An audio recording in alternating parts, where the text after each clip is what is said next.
Well, a very good afternoon, ladies and gentlemen. Welcome to another Flight Data Sim live stream. Today is the 7th of October 2021, 8 minutes past 6 in the evening here in the United Kingdom. We're in X-Plane 11, back in the excellent iniBuilds Airbus A310. Airbus corporate jet. The first ever time we've done this live stream. Massive shout out to Moen, who's made many liveries for the Flight Data Sim community, and we're in this amazing livery today. We are in Florida, Orlando, live time, live weather. We're going to be taking 10 extremely wealthy and rich tourists to the Cayman Islands. Flight time around an hour and 30 minutes. The bus has just arrived. Unfortunately, Alpaca Airways, we don't actually have any limousines. You do have to get the normal Alpaca Airways bus to get to your aircraft. It's a slight problem, but you can pay a little bit extra if you wanted to have a supercar arrive, but this is not what they paid there today. I hope you're all doing very well. We've got here in the house. We've got Joe Dre, Joe Finnegan says hello everybody. Eddie Mambo, Matt Burgess, Stephen Turley, Izza Diallo says hello as well. 2 tons. Pete White, Simply Bob says even cap, hope you're doing well, and Hayden J Robbins, Tim Fraser, John Padfield, who else we got here? Affy223 says hello guys. This already looks nuts. We already need this as a Zebo Boeing business jet. That would be pretty cool to have here. Excellent. But, so we're going to do a little bit of a tour of the aircraft, imagining we've only just got off the bus here, and have a look around as well. Anthony Teal, yeah, so Moen, because of Orbex True Earth, I got home a little bit late, fired up the sim, and it took me 15 minutes to get X-Plane running because of loading up all the scenery from my cell drive. I completely forgot to add the Julia Roberts on the TV, which apparently was a little Easter egg for me to find, so I completely forgot. I'll have to use our imagination to imagine she's there. Timothy Harris says hello as well. Pete White, Alpaca is certainly branching out in the markets. Absolutely. Alpaca Executive, our latest line here, and we've also got Alpaca Logistics as well for Eurotrix related to as well. Eddie, they landed in their choppers. We could say that, yes, absolutely. Joe Dranger Mode, I think you might have seen something written on that code. Oh yeah, you and your code, it's unbelievable there. Nice coach there. Exactly, Matt Burgess, absolutely. Well, I usually wait until the intro music starts around, but we'll just get walking towards the rear aircraft. As I said, we're going to do a little bit of a tour today. Oh, it looks like someone's got the spotlight on around me. What's this all about? Looks like God is putting his spotlight on here. Anyway, let's walk around our aircraft whilst the intro music starts. We are on VATSIM. I have just been told that there are some issues on the network with ATC, but hopefully we might get some ATC later. But yes, here is our beautiful A310 as we give the guests a little tour of the aircraft that they booked out at $20,000 per flight out. That's apparently what it costs anyway, to rent an Airbus corporate jet. But here is one of your lovely General Electric engines. The modelling actually on the iniBuilds A310 is beautiful. Let's go with the rear steps so we can start at the rear of the aircraft. Red carpet dealie, that's an optional extra $500 if you want red carpet from your chauffeured vehicle or bus to the stairs. They haven't paid for that today. Come this way, ladies and gentlemen. Let's go and have a look at your beautiful aircraft. Continue to walk up to the rear steps. There we are. Oh, I seem to be hovering a little bit here. Also, just normal Alpaca Airways stairs, but there we are. Call sign or registration. Oh dear. I don't know what country that's registered to, but it's looking quite funny. I don't know if that's a made-up country, but anyway, up the stairs we go. Come check out your Airbus corporate jet, ladies and gentlemen. There we are. And usually we have a few mistresses serving champagne, but they're just currently hiding in the back somewhere. There we are, we're away from the noise of the airport. Here's the rear galley, but straight away, if you open the curtain, you're into the back of the business class section of the Airbus corporate jet. We've got some lovely pictures here of Concorde and of an alpaca for you to stare at on your way there. It's a Lebanese flag. Oh, very cool. Well, there we are. Lebanese registered. So this is, this is where, you could sit here as a regular passenger. You can have a few of your friends if they haven't paid for a bed. They could stay here. We'll also have a beautiful picture of Alpaca Airways 737 for you to also stare at as well. This is gold, real gold, and the leather as well. So lovely views as well, all the way around. The carpet as well, straight out of a London town flat from the 80s. And here's the lounge area for you to play cards and do what you need to do. It's a bowl if you're feeling a little bit queasy. Coming here, you've got storage for all your various belongings along here. But may I show you here to the another secret lounge here. There is Jack here for you to look at, and the UVC TVs as well. Hello, Lauren. Can I use this for a free ticket on the flight? No, not redeemable, but perhaps it could be in the future. I'll talk to the business owners. Here's Alpaca Airways bedding available to you, and you've got your tissues and your bins, and lots of storage available. And we've got twin opening doors here into a beautiful bathroom area and a shower. But isn't that resplendent? Beautiful. Anyway, open up these solid gold doors. That's the bedroom area, and I've probably missed some other features as well. Here's the lounge area. We leave the flight deck door open at all times throughout the flight, so you can see inside the flight deck. But there she is. Let's jump into the flight deck anyway. There we go. And leave the door open so that you can watch the setup. And there you go. That was a little tour of the Alpaca Executive A310. Very good. Afi, how do you open the door? Psychic powers. So I did that there. The one, Brett, damn, first time I was able to catch you live. Here I am. I'll see you in the bar, said Paul Shusif. Excellent. Seppi Productions. As a regular person, no such thing, mate. What are we referring to? Trying to remove this aircraft. Can smell the cigars from here, said Matt Burgess. Brilliant. Anyway, we best get everything flying. We'll get everything set up to go flying. Anthony, apparently Orlando Executive cannot handle an A310. Did I say Orlando Executive? I don't know if I said that. I don't know. Remote control store was very classic. Excellent. Let's turn the music down here, and yeah, we'll carry on with the setup. So let's go here. Make sure we've got the ground power connected, and where's that under? Actually, ground services. External power's connected. Let's get some power onto the aircraft. So we'll put the batteries on. There we are. Turn the music right down. And external power is connected. The aircraft is to life as well. Cool. So yeah, we'll have a look at the cabin throughout the flight. We're going to simulate taking 10 passengers. The performance of this aircraft, the regular A300, A310 is excessive. With 10 passengers in this aircraft with these huge General Electric engines, we're climbing up at 8,000 feet per minute. I think we'll get up to 40,000 feet within 10 minutes. To be fair, I was sort of questioning the performance a little bit, but you know, in a 737NG MT, we can get up to 40,000 feet in 10, 12 minutes as well. So I can believe that the performance you'll witness today is perhaps what the aircraft is capable of doing in real life. But you'll see it's absolutely balmy. So let's get the nav and logo lights on. That shows we have electrical power. And what I'm going to do is sort of a panel scan starting at the top here, getting everything done. I don't follow the checklist anymore as such. I just follow the sort of similar flow we'd use on the 737 operator. So the IRS mode selectors are to nav, working our way down here on the left. We don't need to turn any of these switches on. The hydraulic power, we want low pressure at this stage because the engines are off. Put the a little bit of lighting, well, we don't need it, actually don't install lighting, can come off. Seatbelt sign can come on. No smoking sign on for now. We'll turn it off later.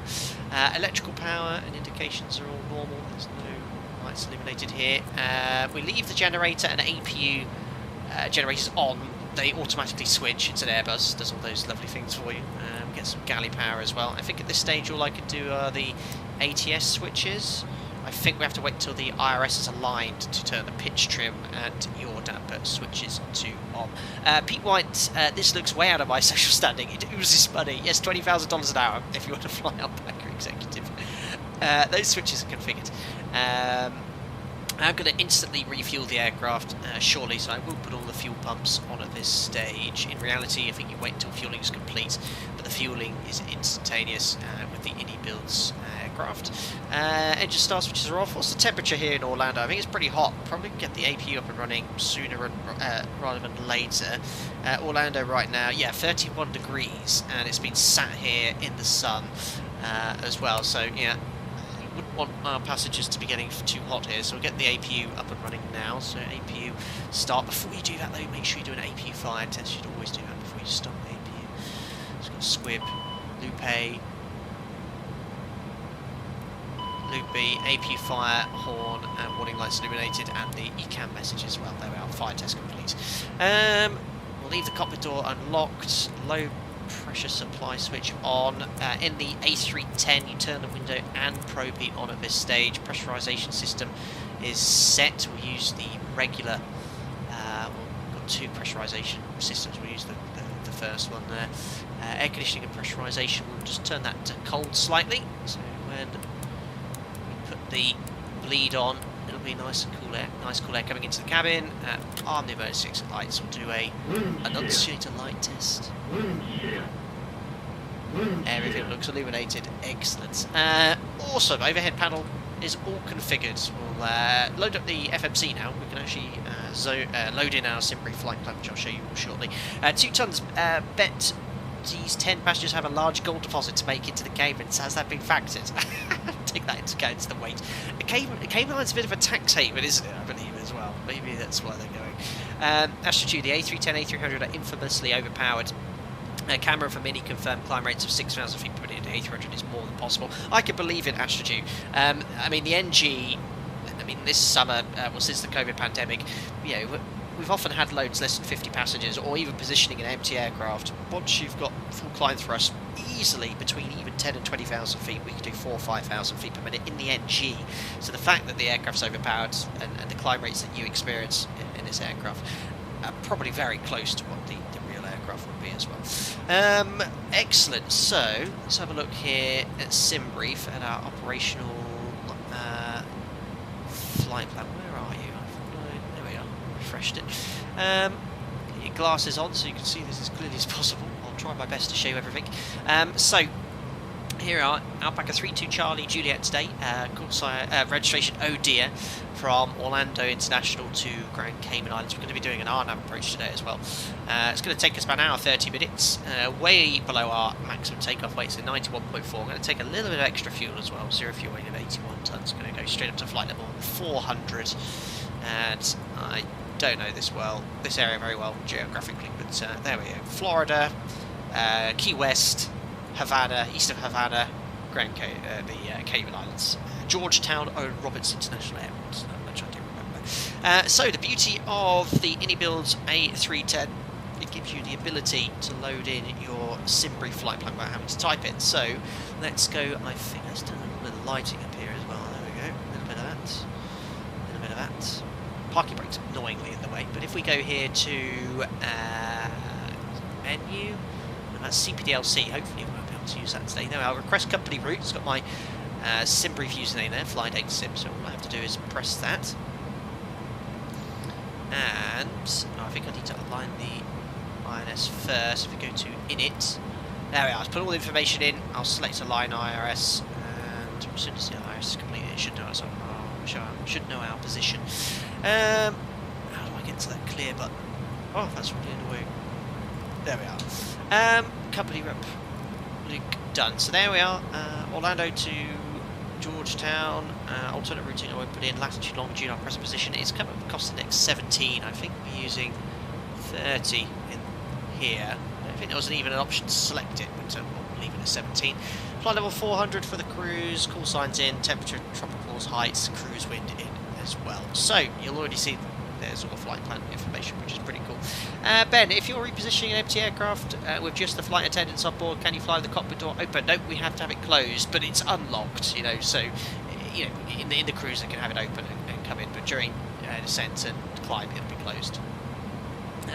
Right, so just need to select the runway. So they're using, according to the ATIS in the US airports, the ATIS provides information such as the runway Sorry, what I should say is the ATIS obviously includes the runway in use, but in text format on my AeroWeather app, it also gives you the runway in use without having to listen to there. Tom Knudsen, welcome back as a member. I haven't seen you for a while. Glad you come back as well. Members only Discord, you'll be most welcome there again. I hope you're doing well, sir, and we'll look forward to catching up with you there. Take care, buddy, and looking forward to chatting. And do we pay our overflight fee to Cuba? No, we'd have to pay that. Alpaca Logistics, not at all. Alpaca Executive. Jack, do you ever let people see the cockpit before or after the flight, or is that not allowed? Not really, Jack, but if I've got a kind of young kid looking at the flight deck, I'll just say, come forward and have a look, from the door. That's all okay and stuff, usually after the flight as well. Cool, so let's carry on with this. So Sid, let's have a little look at the airport. So I'm parked over here. I think this is where a lot of the executive flying's done here, but none of the stands are suitable for an A310. So I'm actually at the US Customs parking stand just here. I'm going to depart off runway 18 right, because right now in Orlando they're using 17 left, 18 right. 17 right, 18 left, and 18 right for departure. So basically these 3 runways. So quite a short taxi for us. Remote stand as well, so don't need to push back.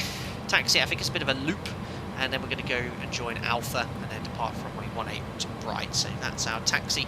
And the SID we're flying is an Orlando 4, basically.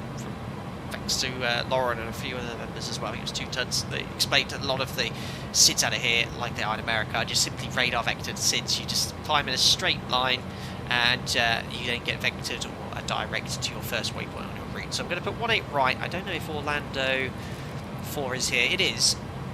So Orlando 4. Ooh, now that accuracy upgraded. Excellent. We'll insert that, and you can see, look, it just says 500 feet vector. And what I'm going to do is clear. Ah, no, Airbus. Damn it. Where's delete? Now, how did I? GPS primary, yes. I think I press clear and then just simply delete. Ah, what? Not allowed? Let me try deleting the vector first. Right, delete the vector, then this. So I think in this case now all I've got it to do is climb 500 feet and then route direct to Cayman, which is our first waypoint. I'll just use heading select for departure, and if there's no ATC, I'll just, you know, 1,000 feet route direct to that waypoint. That waypoint is about here, and you can see here for 18 right.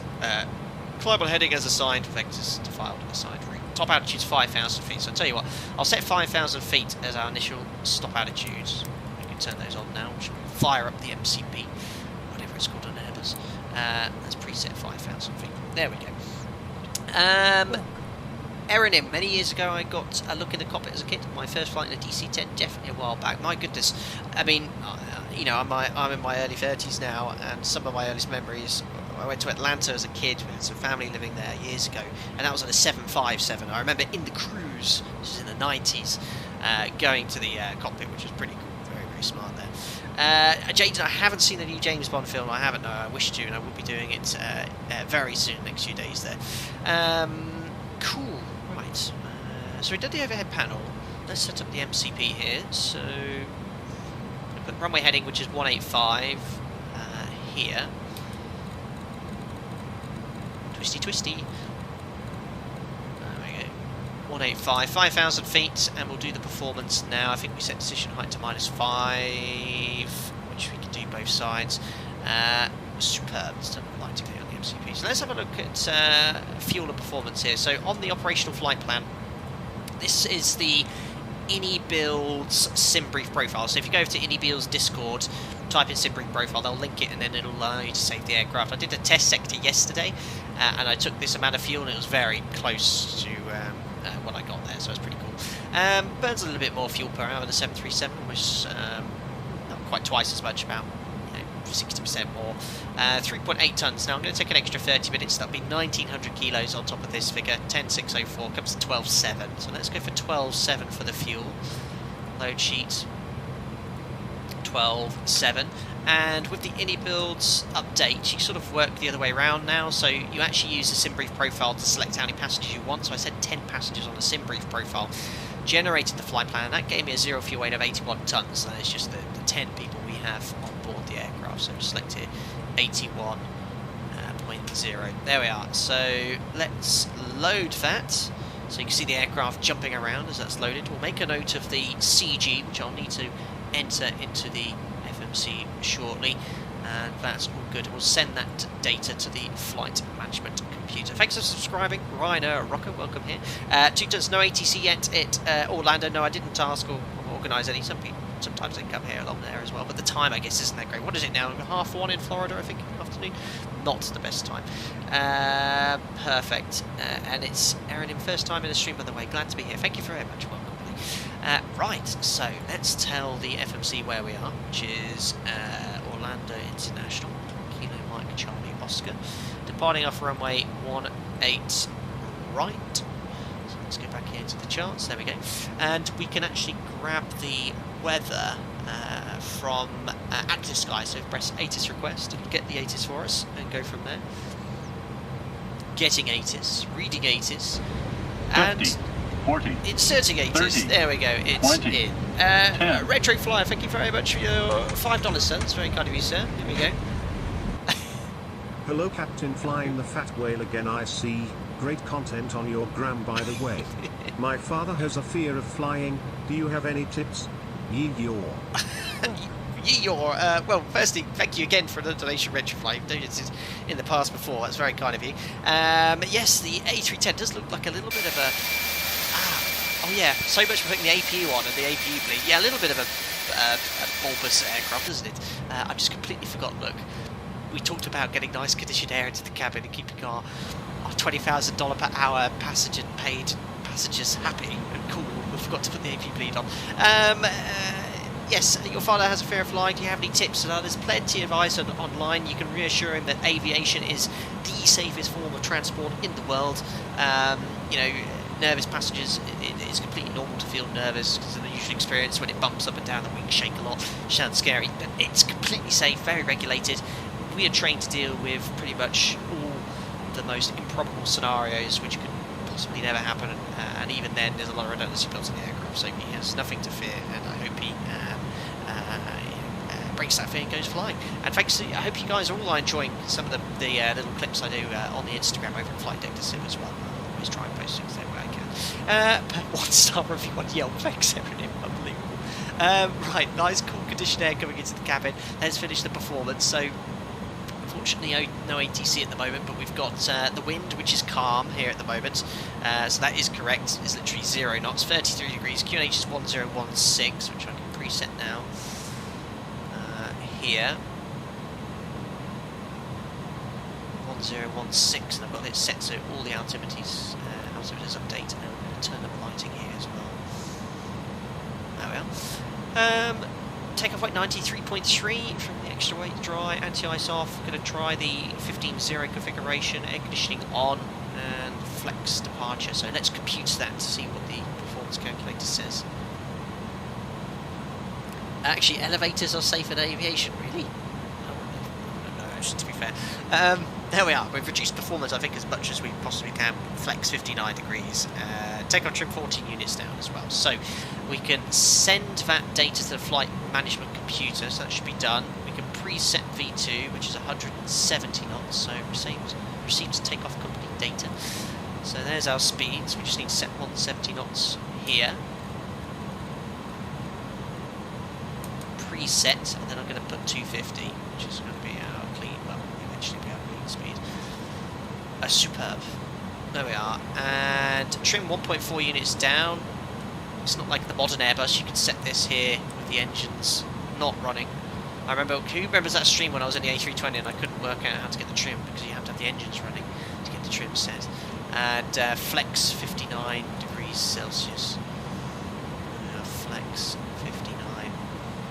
Still a whopping 99.4% N1. That is crazy. Right, that's all set, and we just need to do init page 2. That's been received. Next page here. So we can verify on our gauges and just clear the ECAM message. So well modelled, this aircraft. So all these pages, you get all this information, so let's clear that here. So we've got 12.6 tonnes on board. 0 fuel weight, you know, it's whatever it said on the flight plan. It's not how we use it, we actually go off the load sheet there, but 81.0. And CG, we made a note of that already, 26.7. There we are. FMS is loaded. Oh, the only other thing was the arrival to Grand Cayman. So we're actually flying a star. It's RNAV 08, excuse me, via the Atuvi transition, which will insert. I'll move that later, obviously. So there's no discontinuities. All looking good. So I'll have takeoff there. Jim can have the legs page there. Cool. Everything's set up on the FMC. Elevation sea level in on the Cayman Islands. Anti-skid is tested. You can test the landing gear, warning tests, all sorts of additional tests you can do here. Otherwise, turn off terrain mode, don't need that. Okie dokie, I think. Oh yeah, request wind data, that's the only other thing I forgot. Pending. That's been updated to the FMC. And insert wind data, it is now perfect. So, clear, radio tuning panel set. That's actually fully compatible with the radio tuning panel. Oh, I need to turn the radio on. There we go. Now, why is my radio tuning panel, my Logitech radio tuning panel, still blank? That's weird. Usually, that's turned on. Certainly has on all the test sectors. Don't know why that's the case. Stairs are far more dangerous than elevators. I can believe that. D-League, don't know much about this aircraft. Is this flying by wire like the new A320 series or not? I don't think it has full fly by wire. I'm really not 100% sure on that. I can't remember. Oh, that's really unusual. Why my radio tuning panel's not working? There's no ATC anyway. I have to do it by hand. So, bugger that is.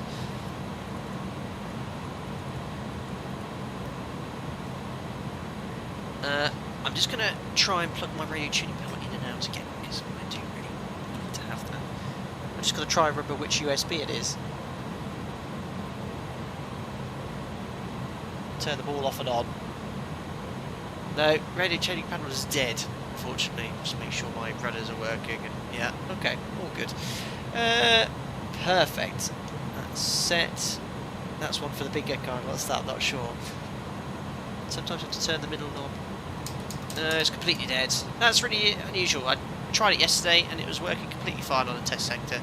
Now it's dead, completely dead. I've just turned it off and on, but not working. Cool, I think we've done everything. Let me just see if there's anyone here on Unicom.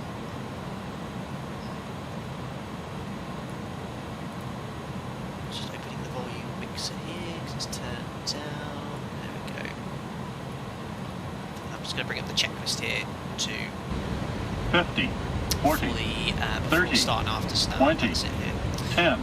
Perfect. Tom Ludson. Oh, buddy, thanks again.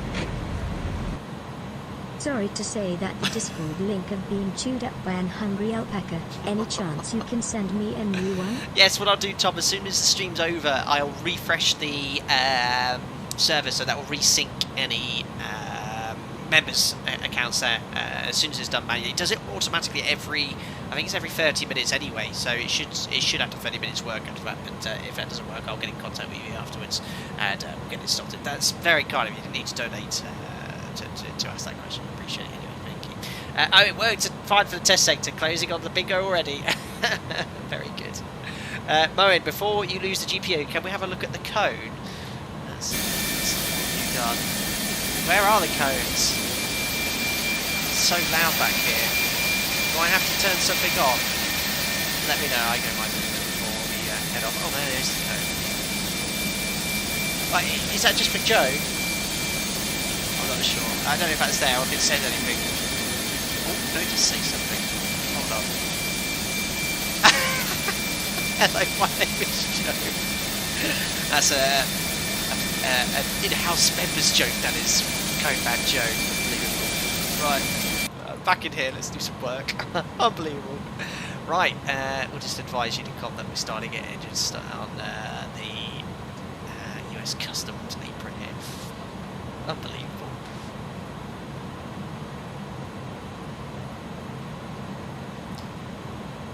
Orlando traffic, Alpaca 32 Charlie Juliet on the west ramp. We're starting engines for departure runway 18 right to Cayman Islands. I don't know if you say that. It's sort of what you might say on Unicom. I don't know. Right, anyway, let's get everything started. Get everything closed first as well. Rory, hello, hope you're doing well. He says, a member for 10 months. That tuning panel is your pride. Enjoy.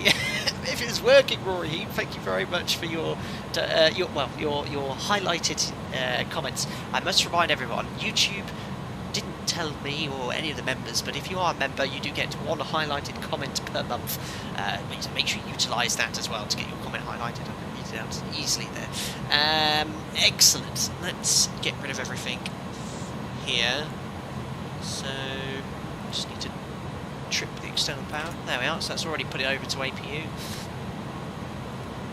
External power chocks, or well, actually we can take the chocks out with the parking brake. Air stairs retracted, and doors. We just need to close all the doors. Looks good. Nothing connected to the aircraft. Just some Arctic lorries there, extra. We're going to do an ETS2 stream very soon, guys. Very soon, I promise. Chad, haven't even pushed back an already Nordo, what are the odds of another mouse-only landing? Chad, I think they fixed that issue a long time ago. Very, very good. I actually have to enable the radio to broadcast. It's on. VHF1 selected, look. Did no one hear me on Unicorn? It's definitely transmitting. I see TX illuminated on X-Pilot when I'm talking. I'm not sure why. It's not picking up anything. But, I have the volume turned down on the things because there's no ETC. Right, let's get the engine started. So, back to the checklist. So, before start, cockpit preparation completed, signs are on, fuel quantities done, navigation we've checked, landing elevation's done, altimeters are set, brake anti-skid's in normal, window doors are closed, beacon on, and the parking brake is set. So, we're going to start crank A. A310 flight. As you are coming on board, please stow your carry-on items pretty in the safe view, that's pretty compartments cool. or under the seat in front of you. Smaller, lightweight items may be placed in the seat Domino, back you pocket used your as long highlighted as you comment do 5 not minutes ago. block Did the I back of miss the it? aisle. If you Oh, need any Domino assistance, Messina, I'm please let us sorry. know. If you are seated at a bulkhead seat, that is a Woohoo, another month, 1 month close to get my Alpaca badge. Also, can we see the code up close? Thank you, Domino Messina. I'm so sorry I missed that. That was, I've got to scroll more. Thank you, buddy. Alex Tube, can you tell us how much does a normal flight cost with fuel, airport fees, etc., and how much can an airline win with a flight? You know, there's a lot of variables there. I mean, typically, I think the running costs for you know, a typical 737 actual flight cost per hour is about £6,000 an hour. That's the actual cost. So fuel, crew costs, maintenance, all that sort of stuff. That's the approximate cost per hour I've always been told. So that's you know, I think the information is readily available online then. Cool. So let's now start the engines. So we're going to move start number 2 open. So we need N2 at 20%. It's so bassy. The sounds on this add-on are absolutely awesome. Turn it up slightly, the interior down.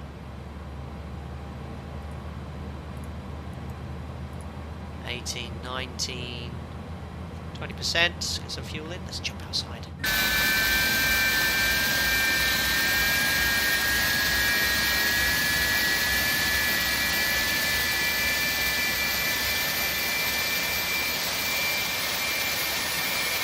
N827NX, what do you think is more worth it? The Feelers 7.4 or the Ini A310? Ooh, tough question. I love the Feelers. Love this as well. I think Tim said it quite well. This is a little bit easier to learn, I'd say so. The 747 is a bit of a habit and uses everything.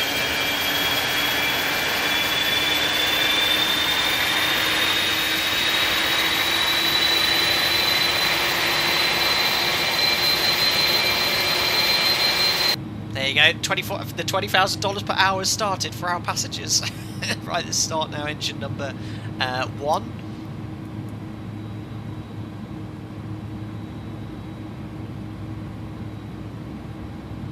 Hello, Ragbus, says, how's life? Very good, thank you. Nice, good with you. So N2, oil pressure's increasing, there's N1 rotation as well, 20%. That's the view if you were standing up, looking out the window. Agreed, Tony Bomb, if you want to be doing all that, then that'll be a good platform. The Feelers for sure. N2, yes, you keep calling, unbelievable. Actually, what's the link with N2? Is there a reason behind that? Or is that just your YouTube aviation name? I've had pondered in the past about that. I love that carpet, I know. As I mentioned, straight from a London town flat. We just ripped it out, just laid it down. Excellent. Looks like we've got 2 engines running and stabilised. And because it's an Airbus, I think it automatically puts it on the bus for you. Trips the generator as well. Excellent. As your initials, Nathan Novak. Got you then. Excellent. Right, let's do the after start check. So pitch trim set, it was 1.6 units down. We can verify that. Other way. Yep, 1.6 units down is set. Rudder trim 0. It's set to 0 because it's an Airbus. We need to arm the spoilers prior to takeoff. Don't do that in an NG, whatever you do. Flaps set, so we leave the flaps up. We're going to extend the slats to 15 degrees.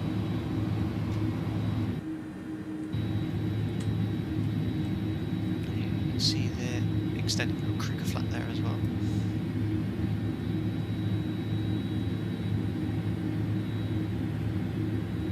lovely. So that's done. Ecam status checked, so I think status we push, is that right? I think if I push status, it'll come up with anything that's wrong, which it hasn't. Good for now.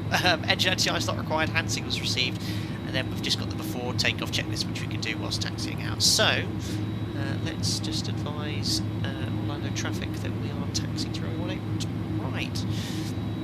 Orlando traffic, Alpaca 32 Charlie, Juliet testing 1.18 right. Well, I've definitely got VATSIM volume turned up, and I'm definitely transmitting on 122.8, and we've got the radio on, so can't hear anyone else here. Cool, so out of here, the stand general always. I'm going to make a right turn on this line and exit the left, and we'll go that way there. So let's turn on the taxi lights. That's the only one we need to do. Release the parking brake, and because we're so light, the same as the 737 MAX as well, which I'm yet to fly, but I have been in the sim. You often don't need any thrust in the MAX, and I should think with the power of these engines in this case here. Look, we just started rolling with idle thrust here. I'm just going to use a little bit of thrust just to get it around the corner. But the MAX, you certainly don't need any thrust to get it moving.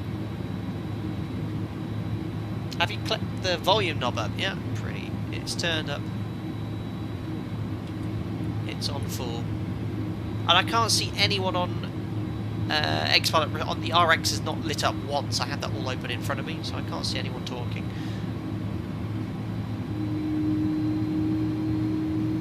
Yeah, RIP headphone users. Yeah, I forgot to turn that down slightly. No, I love that little whining sound you get from the iniBuilds A310, A300. It's mega. I always choose the general electric engine as well because we get N1. I don't like EPR. Oh, it's pull the transmit button. Ah! Let's try again. Alpaca 32 Charlie, Juliet, ready, check. Alpaca Studio 458, you good to me? Thanks. That's why I hadn't pulled the knob up. God damn it. On the 737, you push it down. You push it down on an Airbus because everything's backwards. You pull it. Ah, there we go. Anyway, make a left turn here. Oh, customs, out of customs. Just checking the brakes. It's quite hard to taxi in this view, but I'll try. Do a little taxi pass before I end up on the edge of the taxiway.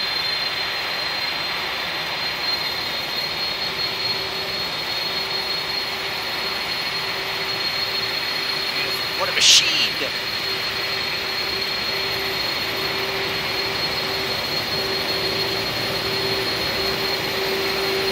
it sounds like any other aircraft taxi pass.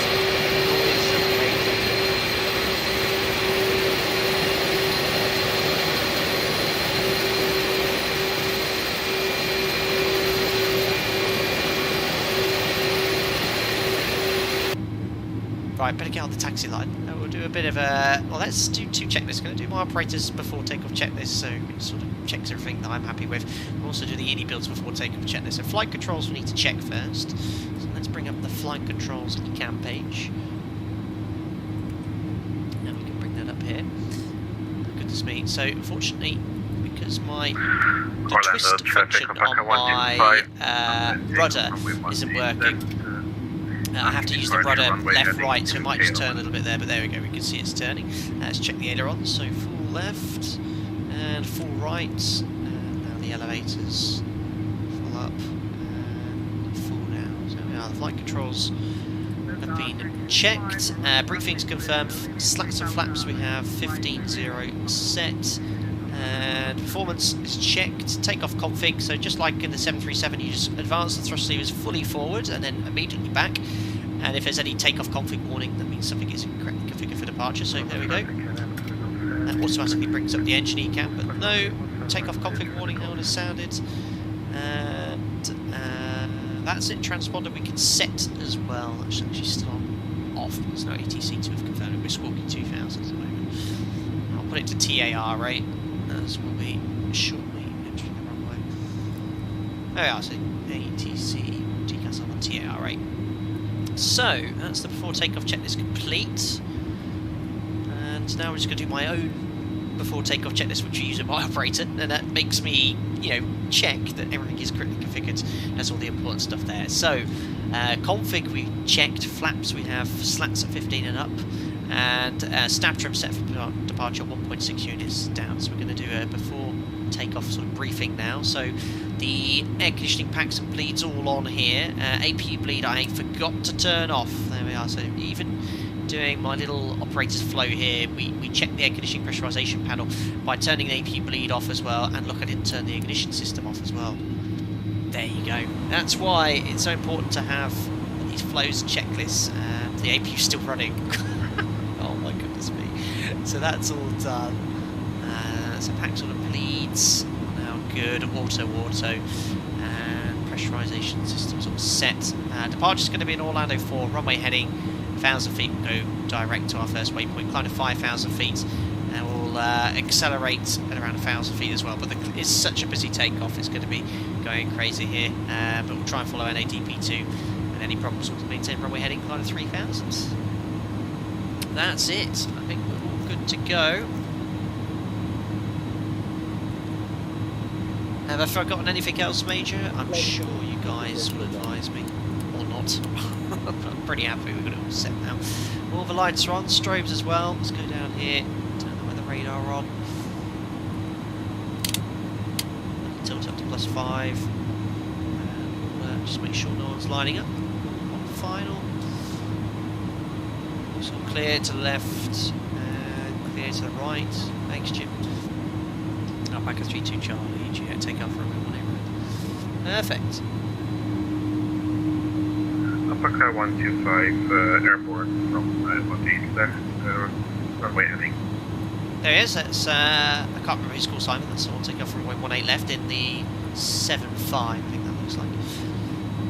And I think we're all good here, so I'm not going to select profile mode because it'll be a heading select departure. So in the NG you don't have to pre-select heading select, it automatically selects what comes on when you push toga, so I might select it when we've lined up there. So, well, actually we'll do it now. So heading select. Oh, I didn't set the heading, I thought I did that. Oh, I know why, because I think I pushed that button. What's the runway heading here? 105. I swear I set that in. Anyway, we'll set it again.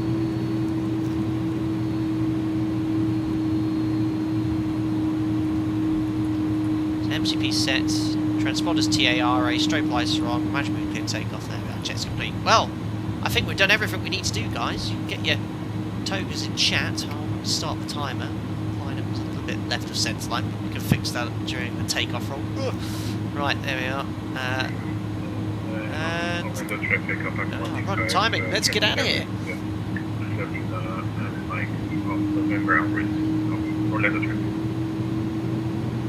There's about 50%, which I think is the stabilisation criterion. There's a little screw here you push. So there we are. Thrust. Set takeoff thrust. We have heading select as well. Yes, it's a little bit slow, but we're on our way. The acceleration and the climb rate is absolutely out of this world, and we're going to try and level off at 5,000 as well. Let's go.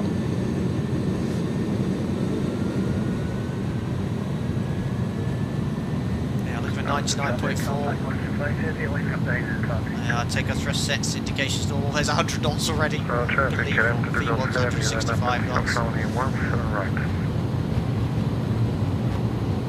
V1 is already the slat speed. Oh my goodness me. There, V1 rotates. By the time I'm airborne, I'm already doing 200 knots. I'm going to have to pitch him straight to 20 degrees. Positive climb gears up. Oh my days. And we're just about holding 220. I'm already well above the slat speed. Slap speed. There's 1,000 feet, so I'm going to select level change. And I'm already going to go to climb thrust. And slats coming up. I'll try and do my fly past now.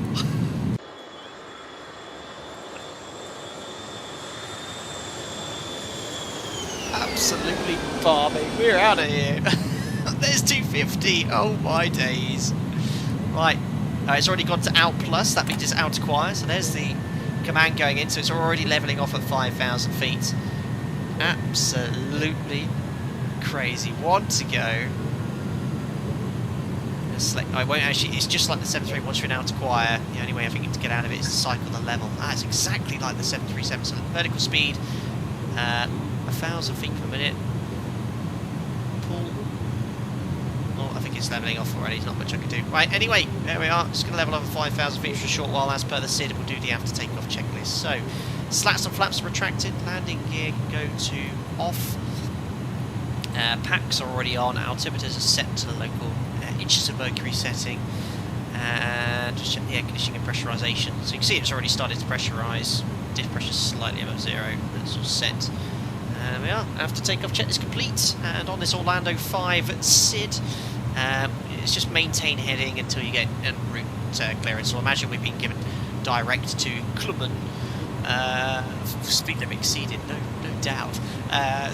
Direct Cayman, insert, and we'll have a little bit of nav modes. There we are, and we imagine we've got continuous climb now to flight level 400, which is our cruise level, and watch it go. So 400 set, profile, it's going to maintain 250 below 100 and then accelerate. And we've got climb thrust, I think we can go to auto now. There we are, auto. On our way.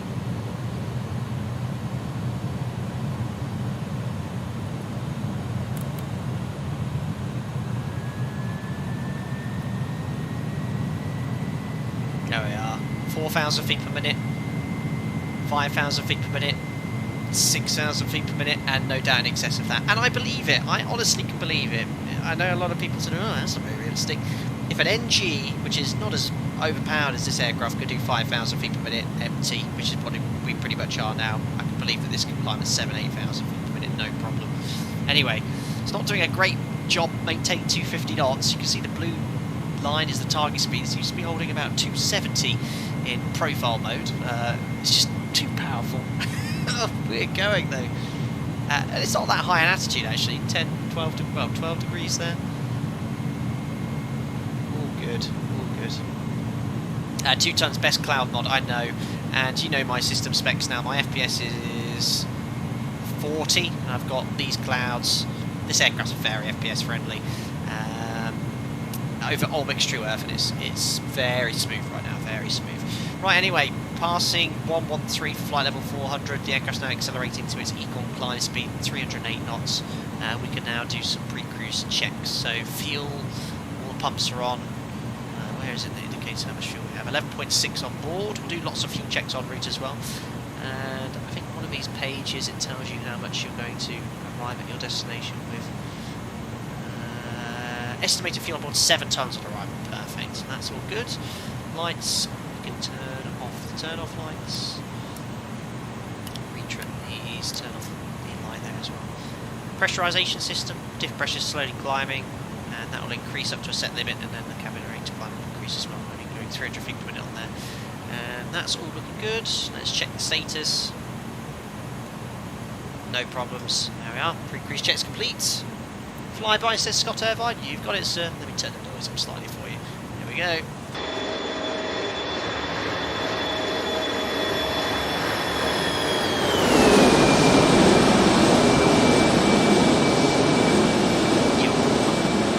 Loud.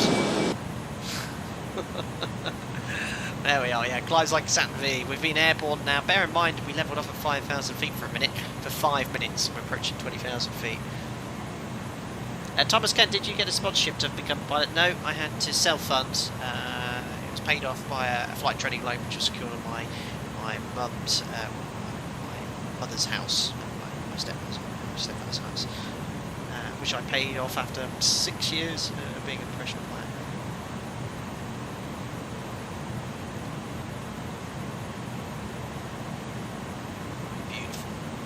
So, there's 20,000 feet. We're climbing, we're burning right now, what's that, 8 tons per hour on the fuel? So, 4 tons aside, that will decrease as we climb. Oh yeah, set standard, thank you. Standard set.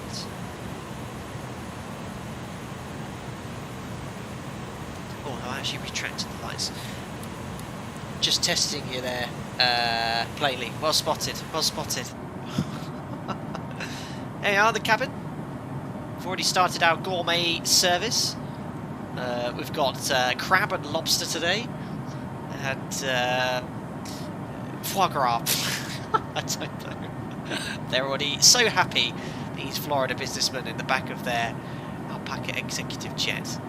There we are. There's the Florida scenery right below us. Now that's all of extra earth. Looking very nice. Jibs, oh yeah, happy Air Act to everyone, yeah. Looking good.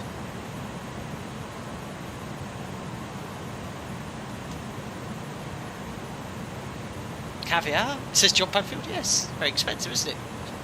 Or roe. Maybe Alpaca can have like, it's like regular fish roe, isn't it? Truffles, yep, truffles, you've got it. Disney and SpaceX executives, absolutely. Oh, need a little bit of engine anti-ice in it. Engine anti-ice on. Valves are superb. Andy opting for the fish finger sandwich. Outrageous. Engine anti-ice going off. There's 30,000 feet. It's just dropped off. We're doing about just over 5,000 feet per minute. Wow. NG would have tailed off slightly now. Empty above this sort of height, 2,500, 3,000 feet per minute. It can do. Dom Perignon, absolutely. Ranger Rick, this is a popular question. What is the max rate of ascent descent with passengers start to complain? Now, you won't really notice anything with the automation engaged. Even in a situation, if you set a really high rate of descent, would be, for example, if you're held high, you select level change descent, and then you leave it in Mach. As you drop off, your indicated airspeed will increase as you maintain a fixed Mach number. And to compensate for that, the aircraft continuously pitches down to accelerate, and you can get rates of descent 5,500, 6,000 feet in the NG. That's sort of what the automation will allow, and you won't notice that in the cabin. You won't notice 5,500, 6,000 feet in the cabin. It'll be about 5 degrees, 4 degrees nose down. You won't notice. So with the automation in, it's sort of designed to allow for smooth flying, keeping everything comfortable there. So about air to cloud again, one of the things we want to check is the static air temperature. If that's below -40, we don't actually need engine anti-ice. The TAT's -30. How do you find out the static air temperature? Ah, there it is, -56. Oh yeah, explain always fixed -56 above a certain height. So that temperature, we don't actually need engine anti-ice. Oh, well, we don't need anything anyway. The clouds have disappeared. I think that might be active sky. Yeah, active sky is currently saying no clouds, which I know is not true. Oh well. Joao, 104% N1. Yeah, I think on the A310, A320, if you go to max continuous, it's limiting now, but you can get up to 110% in the climb. I think it has a much higher climb here, and then also it has a much higher rated N1, say to a 737.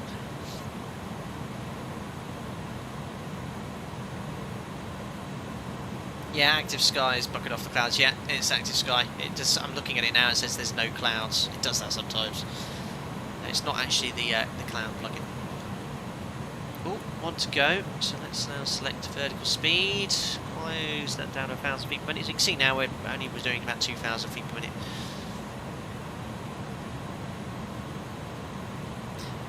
Adrian, I don't have a lot of confidence in the static temp that active sky injects. Usually doesn't seem to match SimBrief. No, it seems to always be -56 above a certain height. Always -56. Scott, if I'm heavy in the Zebo, then above 250 I can only climb at 1,000 feet per minute to maintain speed. Is that normal? Yeah. If you're fully loaded, max takeoff weight around 74, 75 tons. Above 250, above 300, 1,000 feet per minute max. You'll take 24, 25 minutes to get to your cruise level. Above 34, 35,000 feet, you'd be lucky to get 1,000 feet per minute for sure. There we are. Flight level 400 reached in 11 minutes. That's the same amount of time it would take. Well, an NG would take 13, 14 minutes empty to get to this height. So you can see, you know, it looks excessive, but certainly what I'd expect from this aircraft. Unusual. We have weather 40, 80 miles ahead, but no clouds. Come on, active sky, you can do it. Catch up.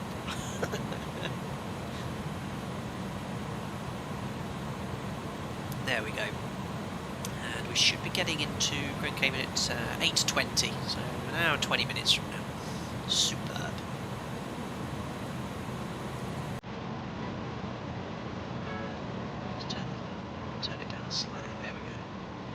do a little exterior view.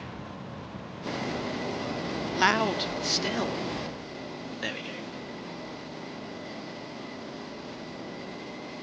Superb.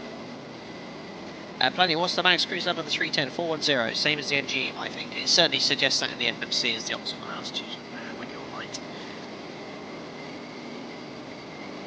Dazo goes, wow, hello. Pet P, X-Rate's going to die soon. FS 2020 made revolution. Listen, 2020's great, still not perfect. X-Plane is still my preferred simulator for commercial jet airliner flying. But, there's a lot of, there's a lot of unnecessary hatred between both the communities, and I've seen it both the X-Plane guys, slating Microsoft Flight Simulator as well. I value both sims for what they're worth. Right now for me, for commercial jet flying, this is the one. For GA flying, absolutely, I think MSF S2020, well, Microsoft Flight Simulator is the better one. But I don't want to start that debate here. Edward, of course you can. Any question about perspective from a 737 related? Go for it, absolutely. Yes, of course. Bringing the A310 to Microsoft Flight Simulator, no doubt we'll give that a shout. Be good to compare the two. Hopefully the clouds will come back, otherwise I might have to reboot Active Sky. This should be okay in the Cayman Islands. They did have some storms around yesterday. But right now, winds from the east, 130 knots, few scattered clouds, yeah, and they've got towering cumulus forecast much later at midnight UK time.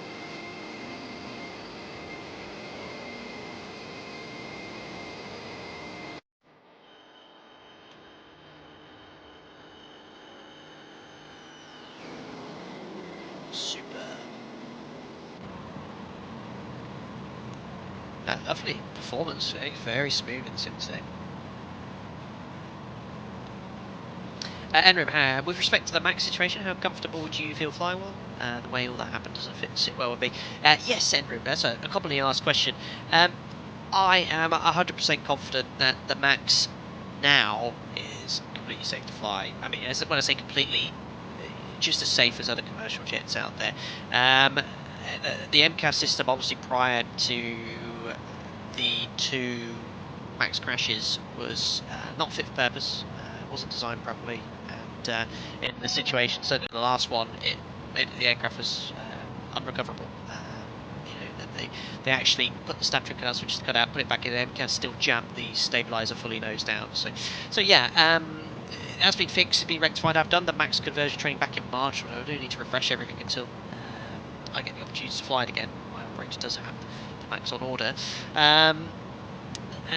We've been demonstrated how AMCAS works, how it can now be disabled. Once it's been disabled once in flight, can't activate again. So yeah, I'm 100% confident, and I reassure everyone here that the Max now is a safe aircraft to fly. I don't think there'll be another 737 after this. So the 737 is a 60s, late 50s, early 60s design, based off the first ever Boeing jet aircraft made, the 707. And it was designed to have those cigarette engines, the JT8Ds, and obviously the CFM. As engines have gotten larger, turbofan engines got got larger. They've had to move them further forward because they can't fit them under the wing, which caused the problems with the Max obviously in the first place. But no, the Max will be flying for many years to come safely, safely, and looking forward to seeing whatever Boeing make next. Next is something to compete with the 321 Neo.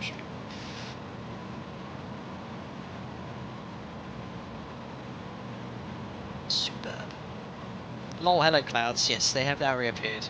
I think it's a little bit more respective of the weather in South Florida at the moment. Get my map out because I cannot tell you exactly where we are. There we are. Just east of Fort Myers.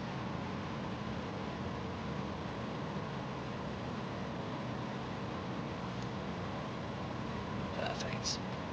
Hello Sebastian, just returned from a training flight, now cooking whilst watching your stream. That's a good evening, thank you very much Sebastian, I hope your flight went well.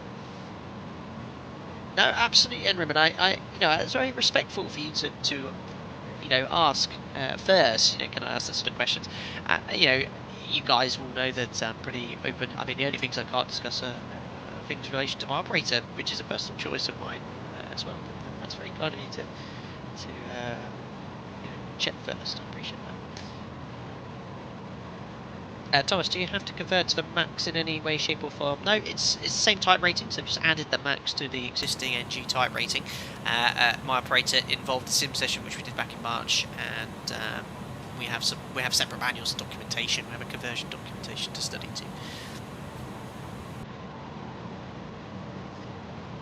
Ranger Rick, you spent a lot of time in Fort Myers. Superb. I don't think we can see much here off to the right. Let's have a look. Ah, a little bit cloudy. Down there somewhere.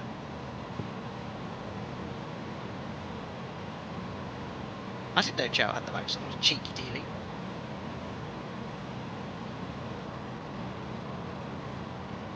Andrea flew the Max in Malta Air in August. It was supersonic compared to the engine, especially during engine start. Amazing branding code, definitely suggested. Yeah, I've yet to fly it as a passenger as well, but I've heard and spoken to people who have flown it both as flight crew and passengers.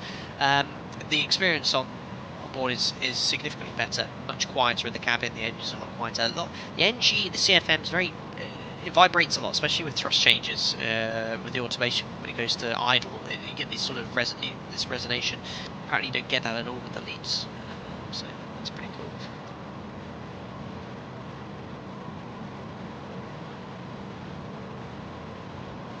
cool. Tim Fraser, damn, I miss Florida. There it is.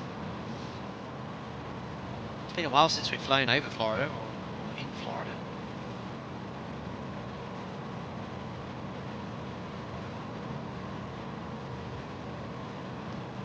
Hello, Fly Boy. What are the thoughts about the iniBuilds A310 coming to Microsoft Flight Simulator? And the iniBuilds A310 Flex Phone, I'm pretty happy with it. Well, if you're happy with that, that's fine. I am as well. Most of the iniBuilds owners will be. Yeah, it'll be interesting to see. I don't know if anyone will be interested if they already have it in Explain 11. But it'll be interesting to see how it handles and compares between the two sims. But yeah, probably try it for sure. Thomas, busiest airport you ever been into? Barcelona, probably. Barcelona at peak times, extremely busy. I went to Palma last week though, and I broke the record, my personal record for the longest ever taxi. The taxi from off block to airborne was just under an hour, because there was a huge thunderstorm on the departure, basically. And each time someone lined up, once it was our turn, we had to assess the weather. And in Palma de Mallorca, we always, if it's the western runway, we always land on 24 left, depart on 24 right. On 24 right, we usually do the. Basically, all the sits are the same. You climb straight ahead to about 9 miles, make a right turn to the Alpha Delta X3 NDB, and then en route to whatever en route waypoint you have. And just prior to the first waypoint, there was a cell about 5 miles ahead, and you can make an early right turn, but the problem was this terrain, so you've got to make sure you're above the MSA. So we did some calculations of the performance. We said, look, we can get above the MSA 5,000 feet before turning right, prior to getting to this stall. But the time we got up, it was around 7 miles away. So we went full, we did sort of an NATP1 departure, climbed at a lower speed. We got to 4 miles. We were already above the MSA. It was crazy. We climbed up, and we made the early right turn. But yeah, the block time from Palma to my base in the UK was 3 hours and 10 minutes. Usually it's about a 2 hours flight, block to block, so it's crazy. Anyway, D, what is the significance of the scalloping at the back of the lead engine cowling? What's that you're referring there, D? Is that the motor you're referring to? Hayden, seen the news. The only remaining red list countries from 4am Monday will be Colombia, Peru, Ecuador, Panama, Haiti, Venezuela, and the Dominican Republic. I did see Hayden. That's great news. I mean, I would say it's too late, but obviously prior to the summer season this year, not everyone was jabbed. But I'd like to think, certainly in the UK, everything's been back to normal now for 2 months, 3 months, and cases are still around 35,000 a day. But the hospital's cases have stayed reasonably low, as less than 100 50 deaths today, and they're all the people that have died are, yeah, I think, I say all, the vast majority of them are over the age of 80 or they have underlying conditions. So yeah, hopefully we're out of this now. Thomas Kent, do you ever sleep in hotels anyway from home very often? Very unusually, Thomas Kent. I'm operator, we typically come back to our home base at the end of the day to 2 or 4 sector stay. Sometimes, though, you can be sent at a base, and overnights usually from a problem that's arisen, but they do happen.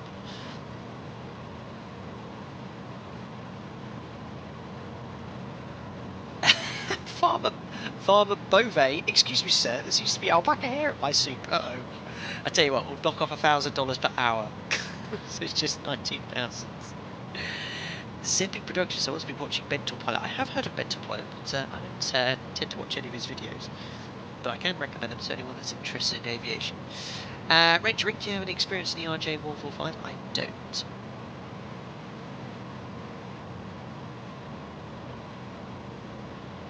Sean, can you listen to music whilst fine? No. Hello Lars, hope you're doing well. Cookie. So this is a little bit unrealistic. We're sat here at 40,000 feet. I've still, because I forgot to put the tilt down, got the radar tilt pointing up at 4 degrees there. So it's pointing up above the clouds, but it's picking up weather. That should be the case. I mean, if I put the tilt down, I wonder if it picks up any ground return. Let's put it down to -5. I don't know if that's simulated here. 50, We'll wait to 40, find out. 30, 20. No, 10. I don't think they've got the weather radar fully simulated. It's just the active sky, picking up anything that's above and below us. Thank you. Hi, Captain. Hello. Many thanks for all these years that you share your experience with us. Oh, no problem. Thanks to that, we can get the best out of our simulators. I'm sure we might get some hears in chat. That's very kind of you, Nick VC. You've been here for such a long time. Thank you very much for direct donation via PayPal, and appreciate that massively. Yeah, okay, that's scary now. I've just noticed the clouds appearing. Okay, that's concerning. Now, if I was going to fly into a cloud like that with the weather radar showing weather, well, it says 40 miles ahead there, it'd probably be a bit bumpy. Yeah, not much I can do about that. Very kind of you, Nick DVC. Thank you for the £8.50, and glad you're still getting some useful content out of my streams and videos to improve your sim experience. Irish. Did Flash just fly past the aircraft or something? God, I've never heard thunder from a thing. Oh my days, I'm pretty petrified if I'm honest. Look at all this weather around here. Thank you, Irish Stevo's just joined as member. Glad you enjoy the content. You'll get invited to our members only Discord. Hope you enjoy using the custom emojis in chat as well. And take care of yourself. Oh dear, that is pretty scary if I'm honest. Yeah,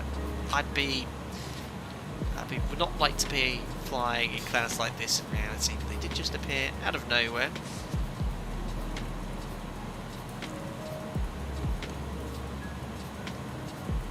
Oof. Well, it seems to be a very smooth cloud. Anyway, let's have a look here on the weather radar. So, wind's coming from the right. We always want to try and fly upwind. That's a very narrow gap there. So I'd actually want to fly downwind, but give it at least 20 miles clearance. Now, as an example, it's not always modelled the weather, but what do we do for heading avoidance? Well, I know if I push this button here, it'll align my heading. We call up Miami radar and say, yeah, due weather, we would have made the deviation a lot sooner than this. We'd say Alpaca 3-2 Charlie, Juliet, request left turn, left turn heading, 16, what's going to be a good heading here? Let's go 165 due weather, heading select, there we are. So you can do offset tracks. It's most common to get vectors in Europe anyway, under radar control. The oceanic stuff, I don't exactly know how it's done, but there we go. Let's make that deviation there from that weather. Probably need more than that, but it did just appear out of nowhere. This tilt doesn't seem to do anything in the iniBuilds. It doesn't seem to change it. It doesn't actually change the display of the weather. Paul Hamilton, is there a discount for the return flight? No, 20,000 per hour. If you use it again, every time you use it, it goes down $1,000, 19, 18, 17, 16, 15, until the 5th time, and then, I don't know, give you something else.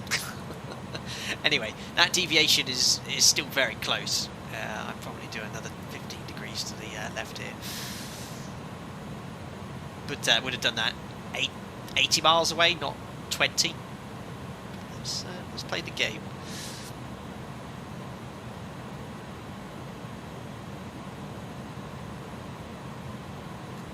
Thomas, roughly how much percent of fuel do you land on if everything is normal? Good question there, Thomas. Now, in the 737, there's several factors to that. So if we take standard flight plan fuel, and don't use our contingency, and our alternate is within, by weather, if our alternate is within, let's say, 30 minutes flight time, in the NG you typically land with between 2.5 and 3 tons. Obviously, if your alternate's further, you need to have that fuel on board.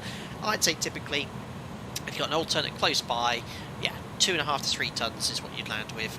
It's enough fuel to fly around for your 30 minutes final reserve, plus the fuel to get to your alternates, basically. Typically around 2.5, 3 tons in the NG. Loyalty card as well. Yeah, you get it. It's like a Nando's card, Paul. Other restaurants are available. You just bring it to the desk and get a stamp in it each time you fly. Quasimodo, the radar was not moving with the heading change. Yeah, it's a very... Well, it's gone now, so let's redirect to McClure again. No, it's direct in this, isn't it? Direct to McClure. So I like how it just stays in heading, because I know in the Airbus, the modern Airbus, it engages nav automatically, which is a bit of a pain. And active sky still, despite the fact it's drawing weather, hasn't drawn any clouds. Ooh, look at the coastline of Florida. Do this view for a short while. Wow, look at that. All of Key West. It's quite nice actually without the clouds for a second. Beautiful.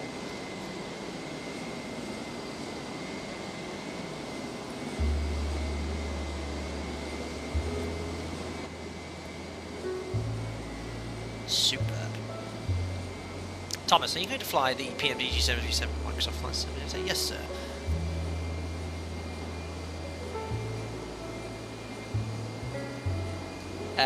Taylor, hope you're doing well.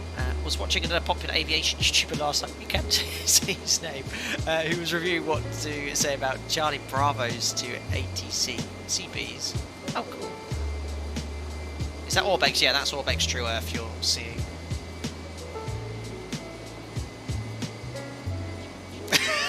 Ricardo, we may argue about which sim is best, which add-on developer is the best, but one thing is unifies us all, it's how good Nando's is. Amen.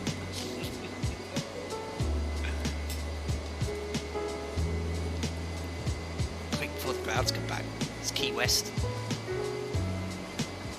What's all down here? Is this all alligators in here? I wouldn't know.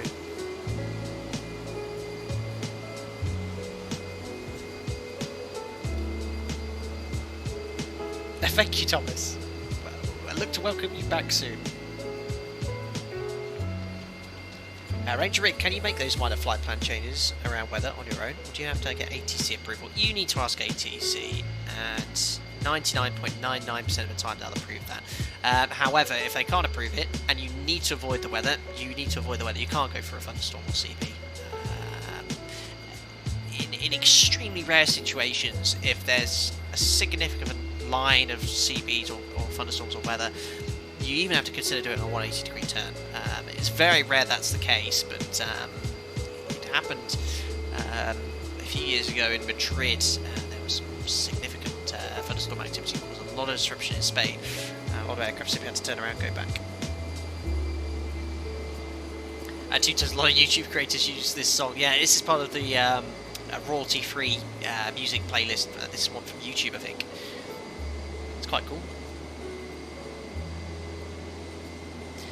Keith Kibuka, thanks for years of entertaining us. You're most welcome. I understand that tailwinds can result in savings of tons of fuel.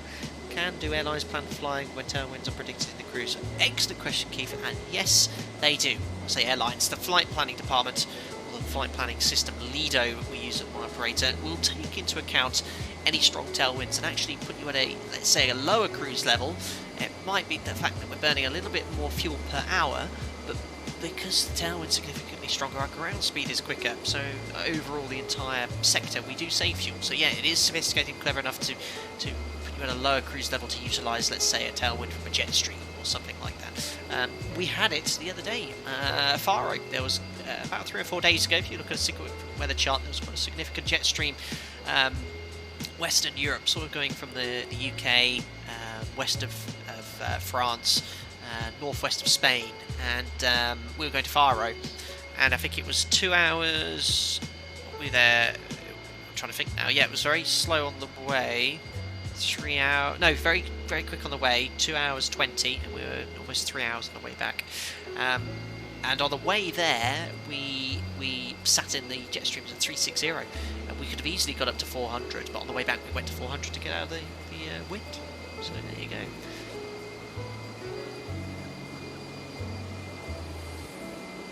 Henry, is the caviar being served yet? My money better not be paying for fuel. No, we've moved off from the meals now. We're now providing entertainment.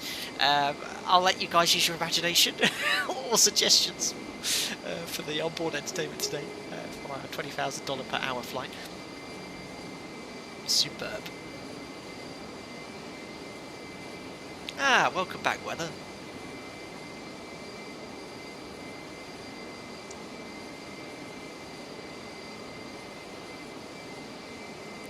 DH simulations, was that with full load? Talking with a jet stream question, I guess. Behave, Tony. That is not appropriate for this channel. I'll have to remove that. It's unbelievable. Throw me there. What we have around 130, 140, three quarters full.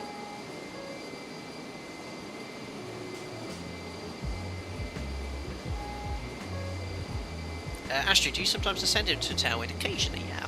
Or climb. No problem, Tony. Yeah, you know, other streamers and YouTubers might allow that, but very PC here.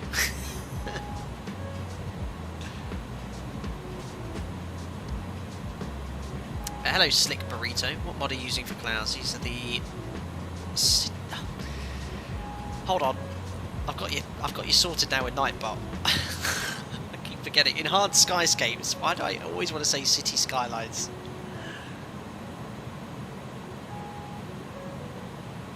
DVD of an airplane. Yes, we do actually have. I love how they're called. What is it? It's not JVC. What's the other Japanese TV manufacturers available? Not TV. Oh god, I can't speak. Get my teeth back in. Here we are. Here's the lounge area. UVC. Oh, Bowen, I don't know if you're still here. I would have loved that Easter egg. I knew about it. I remembered to put it in prior to the stream. Julia Roberts. UVC, says Domino Musina, yes. Here we are. Imagine them all here. Imagine we've got a CCTV camera in this corner. Why is it like GTA, like playing that? The sort of. Imagine a character just going through here.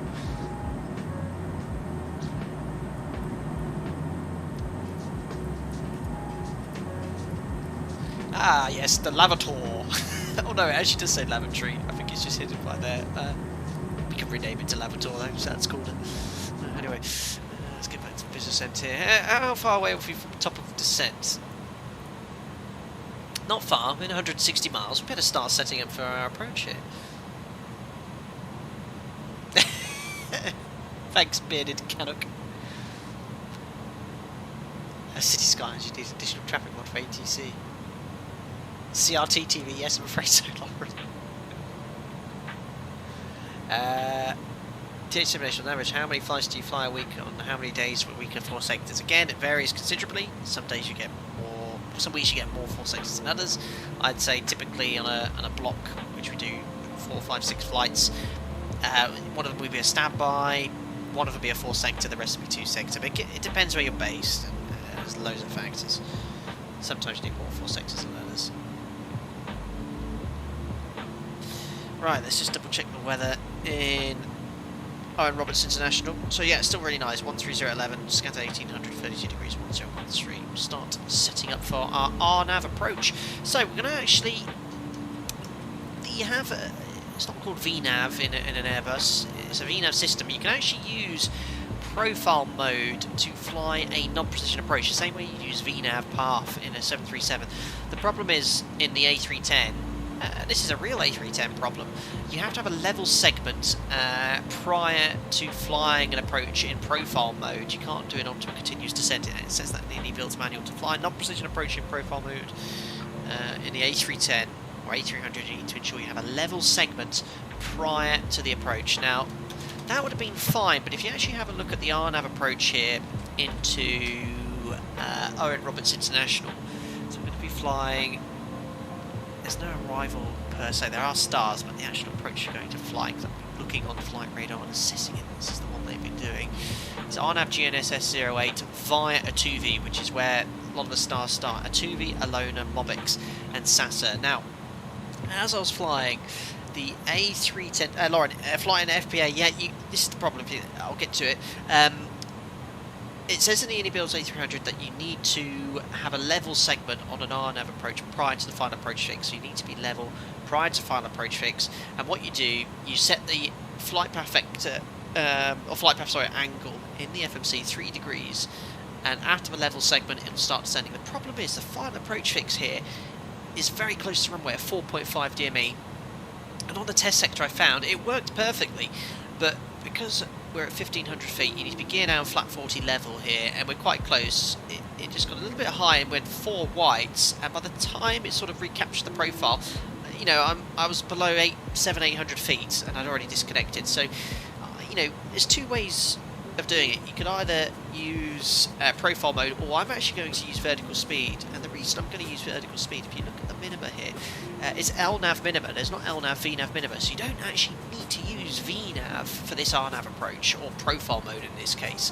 LNAV VNAV minima, you need to use a barrel aided descent mode, so obviously whatever that is in the Airbus, I don't know, but in the NG, it'd be VNAV path. And this is LNAV, so you can actually use vertical speed. So what I'm going to do is use profile mode for the initial part of the approach, fly a CDA, and then I'm going to utilise vertical speed as the pitch mode to stay on this required profile. And we should have the profile guidance to follow, and on top of that we also have the altitude distance cross-check. So this is what we call a vertical speed approach on the NG. So we use vertical speed to maintain the correct profile here. Now, where are my altitude distance cross-checks on this chart? I've got my target rate of descent and speed. I can't see anywhere on this chart altitude distance cross-checks beyond SACER. So you should get a little chart that's saying at each height, you know, 4 miles, 3 miles, you should be at this, but I can't see it. Very strange. Well, we should be completely visual here. Lauren, flight path angle is not VNAV, it's just refined VS.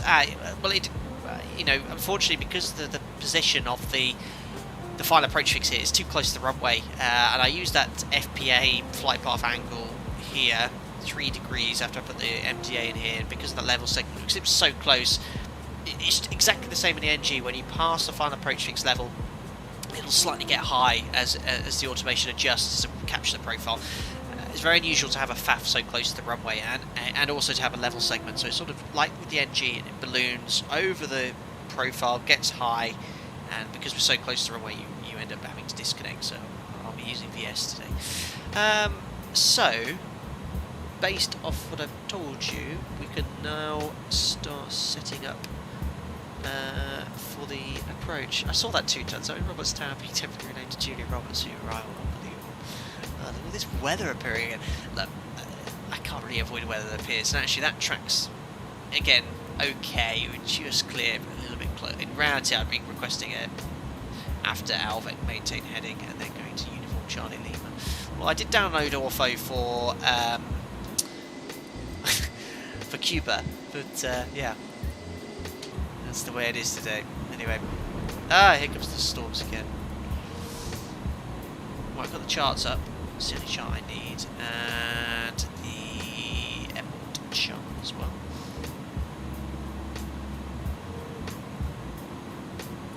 There we go.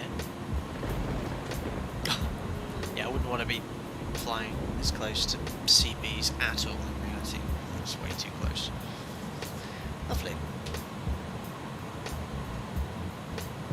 So let me just grab the. I'm just going to grab the checklist for the mini simulations A310, because that steps through everything you need to get set up for the descent. There we are. I found it. So descent preparation. So around 100 miles prior to top descent, which we are about now. Grab the weather. So, still don't have any ATC, I'm afraid. We're quiet on that sim today. It's part of the world. So we've already got the weather, which I think we can use this to get the weather. Ah, there we go. 10 at 9, 10k fuel, 1630 degrees, QNH is 101. Beautiful day on the Cayman Islands. Ah, look, there is a bit of Cuba. My lovely Ortho. Wow, zoom level 15. It was at 10 tiles I just generated. It only took about 10 minutes to download the whole lot. It was very, very quick. So what the weather, landing animation is set. Fuel, calculate on arrival. So we're still arriving with 7.5 tons of fuel. So to divert to our alternate, which is Mike Whiskey Charlie Romeo, which I think we're directly overhead. Well, not directly overhead. It's Havana's main airport. Got 4.5 tons needed. So we're fine for fuel. So FMS, enter expected arrival, approaching to flight plan. So once again, their arrival. Coming in via a 2V, which is where our flight plan terminates. Let's do fuel checks as well. As you can see here, 2V, and there's a Google 3. I'm not actually going to fly that because that doesn't put us in a position for our approach. Do you recommend the BAE 146 Slick Burrito? Yes, love that aircraft from just flight. We'll fly again soon, because I think they've updated the flight management computer. Anyway, sort of flight plan. Minimums. Welcome back, VNAV Speed as a member. Glad you going to be back into the Discord and enjoy using your custom emojis in chat as well. I hope you're doing well, thanks buddy. Cool, so as I was saying, flight plan here.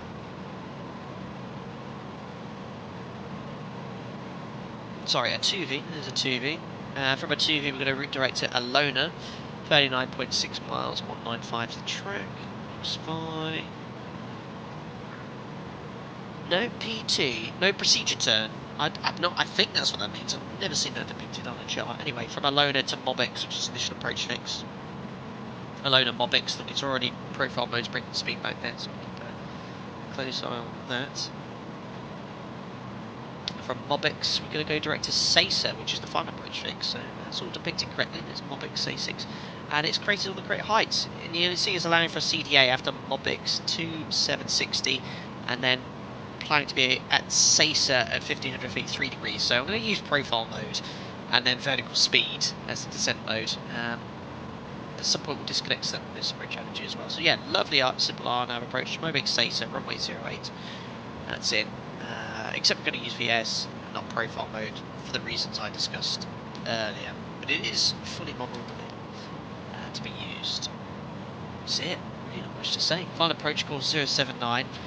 Not any way we can really preset that. You can put it here if you're using a VRR approach in the course, but you know, we'll put it there as a reference, I suppose. But there's no ILS on the easterly runways here at the Cayman Islands, so 079 is set as a reference. Let's have a look at the minimums for this. We want to set, we don't set the minimums on here. It says here in the iniBuilds manual for flying non-precision approaches, deselect decision height. That's for CAT 123 ILSs only, and set the MTA and the FMS. So CAT C, CAT D 710. We'll actually add 40 feet to that to allow the aircraft if we have to go around at minimums not to bust the MTA. So there we go, FAT 3040. I'm going to use MTA 750. 740, so add 40 feet to that, and then that gives you that option then to fly the flight and path angle of 3 degrees, and you select that, line select the 6 right when you're level at 1500 feet. So you'll be level at 1500, smash 6 right down, that'll arm the flight path angle to fly, but I'm going to use VS. And that's it, lovely straightforward RNAV approach, probably everything will go wrong. MSA, no factor, 1400 feet all round. If you have to go around, climb straight ahead to 1500 feet, and it's a right turn direct to Mobix. And there you go, let's see if it's coded. Runway 08, 1500 feet direct to Mobix. There we are, missed approaches in there, that's alright. Cool. Just the landing performance to do. Nice to see you in the USA, Captain. Thank you, Rory. I did see you commented on YouTube earlier as well. I very rarely get a chance to comment back on videos these days, but I did see you said something. I'll try and remember to get back to that. Thanks, buddy. Right, let's have a look at the landing calculator. So landing, here at Georgetown, runway 08, 2,100 metres, not the longest runway, but we're so light and we're full flat, we should have no issues stopping at all. ATIS request, let's do our first only fuel check of the day over Alvec, see how we've been performing. Check out the iniBuilds fuel burn against the flight plan. There's Alvec, so we should have been airborne for 44 minutes, we've been airborne for 47. I think that's because this has us at decimal 79 and we're actually at 77, so I think there's a bit of a mixed match. I only had the option of selecting 79 here, so that would make sense as to why it's taking a little bit longer. We're flying slower than we planned. Fuel, we should have 6.8 tonnes, we have 9 tonnes, remember we took 2 tonnes extra, so that would be 87, 97, so a little bit off, and then 38 is what we've used about 3.6. Okay, so it's fine, 3.6. So we've saved a little bit of fuel, which will probably be down to the fact we're flying a little bit slow as well. It's only about 200 kilos difference. 3.8 we should have used, we've used 3.6.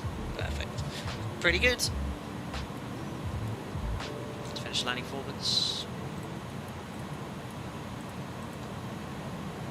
So ATIS request. Done it already.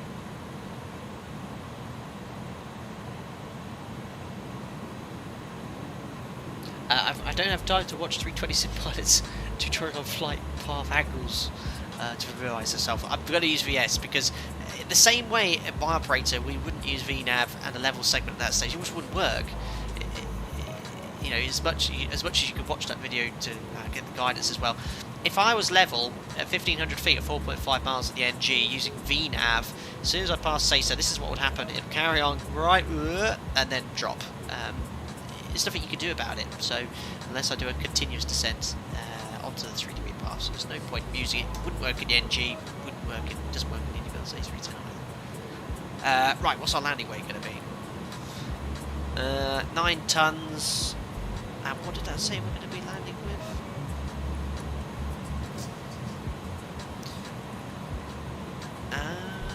Fuel prediction 7.4, so we're going to burn 8.4, 1.6 tonnes. What's our current gross weight? So our landing weight is going to be 88.4. Compute. Braking low, should be fine. Idle reverse as well. Landing distance available then, runway 08, 2,000 metres, and this is saying landing distance with the factored, that's exactly the same factor we use, 1.15 is 1863, so that should stop us before getting off to the end there. So that's order brake low, we should be stopping in 1620, remember it's factored, so we're only going to use 3/4 there, and 480 metres until the end there, so we're going to order brake to, oh my days, lightning. Where are you? Order brake low. I've had the speed brake up the whole flight. I think we've done everything we need to. Using flap 30-40, so I don't need to select the GPWS landing slat switch. We've discussed weather, discussed fuel, discussed runway, discussed the arrival. What we're going to do? All looking good. Lauren, just delete the restriction at Mobix. No level segment is required. So Mobix. There's a restriction in there. No, Mobix 2760. That's fine. That's the height we should be at. There's no restriction there. 1,500 feet or above. So that's just the same way VNav 2760 was doing a CDA for us beautifully. There's no restriction in there. Have we briefed the Bermuda Triangle? We haven't, Henry. Slick Burrito, what A levels did you do? I'm a aspiring pilot, getting to the stage of choosing. No comment. Make sure you don't need. Well, sorry, don't need to make sure. I didn't do anything, let's say, that would assist you in becoming a pilot. So your maths and physics, I would say, if you have the ability to do those A levels, do them. They would certainly help you throughout your ground school. Fortunately for me, at the time, I didn't feel confident enough to take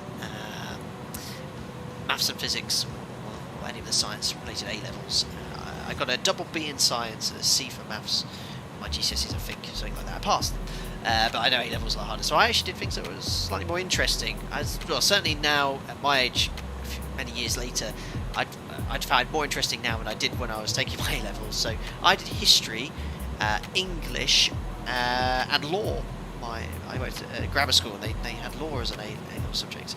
Law I found very interesting. I did geography additionally as an AS level, which I dropped because I didn't like looking at rocks and studying rocks. So yeah, do whatever you feel you can achieve, and most importantly, do what you enjoy. That's what I'd say. Andrea, would you delete the 1500 feet restriction or put 1500 feet above in real life at the waypoint before Sasset? Yes, if it was a hard level, it would, but if it's programmed as per the arrival, it should say 1500 feet or above already. But yeah, if you don't want to have VNAV level you off, make sure you put the A exactly like that.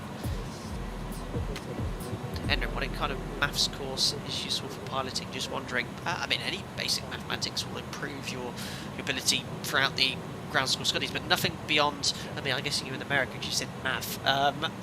What would be the equivalent as GCSEs in America up to the age of 16? That level of mathematics you do before you go to college, is that right? It's fine. You should be completely fine.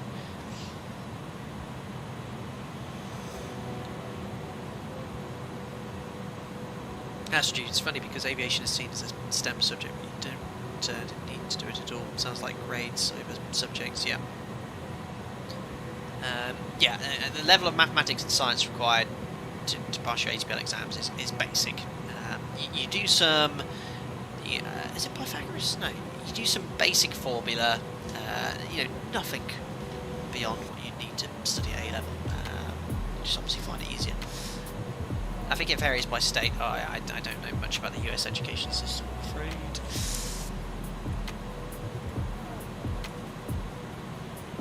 Maybe some ATC. Get lucky. Obviously the time is not perfect in the US at the moment for ATC in this part of the world, being mid-afternoon on the East Coast and early morning. The further west you go.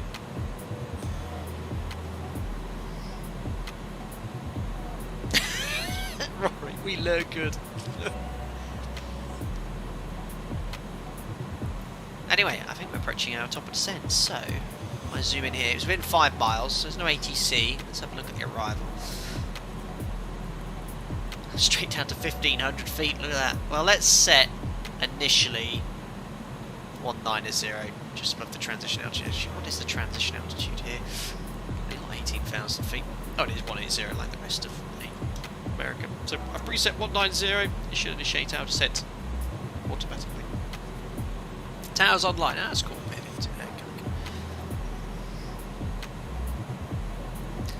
There we are. I think, do I have to push profile mode once? Retard, there we are. Down we go. Top of descent, chat, ladies and gentlemen. Let's get out of here.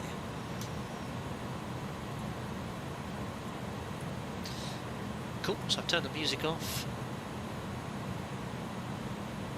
And just slowly spooling down. Our target speed and descent, what's that? You can see it's slowly increasing, that blue bug. It's the speed it wants to maintain. But similar to how VNAV works in the NG, I think it just locks onto that magenta vertical deviation line. He says it dives down. Is the aircraft going to follow it?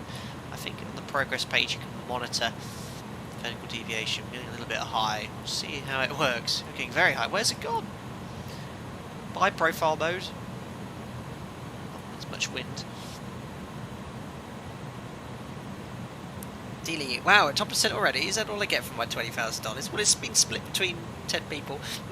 Matthew Marchant, you used your 16 months as a member as a top of descent point as well. That's crazy. Matthew, please tell me in chat.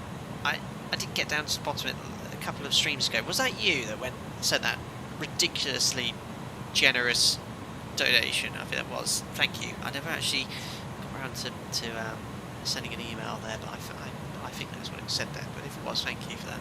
That was just ridiculous.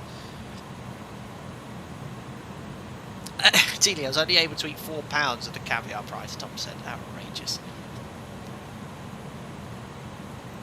Alright, seems to have caught back up with the profile mode, just slightly above it.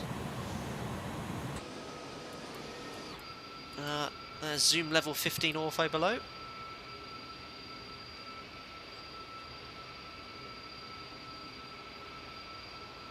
Looking good.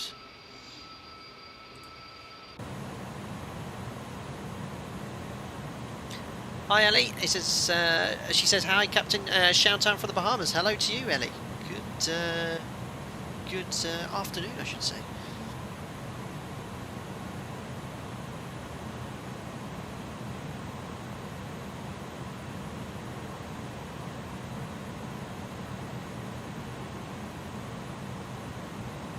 Pitlock, sad moment, I realised watched your videos for quite some time but over never subscribed. Fixed now, thank you. Yeah, so slight change to the channel. To make a comment, you have to subscribe to the channel now for two simple reasons. Well, only one reason really. YouTube, as you well know, really try and keep on top of it, but they have a number of these fake accounts which are created mostly by robots that come in and they try and link you. Obviously links are banned, but their username is linked. If you're to be stupid enough to copy and paste it to browser, it will take you to some illicit website, and it stops that. So that's the main reason I've done it.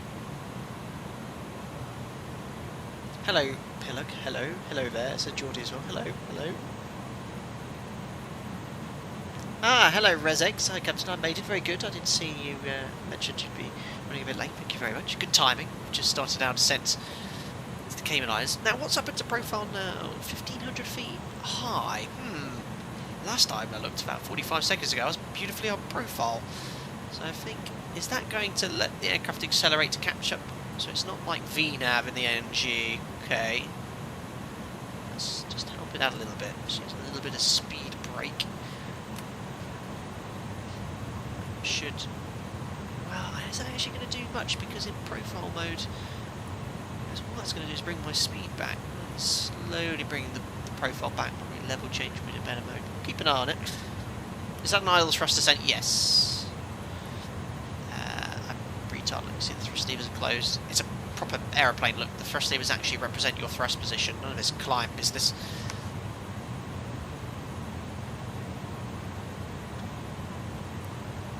Well, that's bringing the profile back in anyway. We see the Cayman Islands yet? Quite. I do see we have tower online. Shame. I don't know what's happened to my radio tuning panel though. That is a real pain. You have to actually type in the frequency here. Way back on profile mode. Oh, see. Keep an eye on it. Just one right below the profile. I'll try and get this frequency in. Why is that not working? What a pain. 118. There we go. So, profile mode now is slightly below profile. I think what it's going to do is add thrust, because obviously it's not levelling off, but it's sort of doing just 1,000 feet per minute to recapture that vertical profile, which is minus 390. Here it comes. I should think when it recaptures the profile, there you go, you can already see that the thrust has gone to retard, so, and closed again. Right, perfect.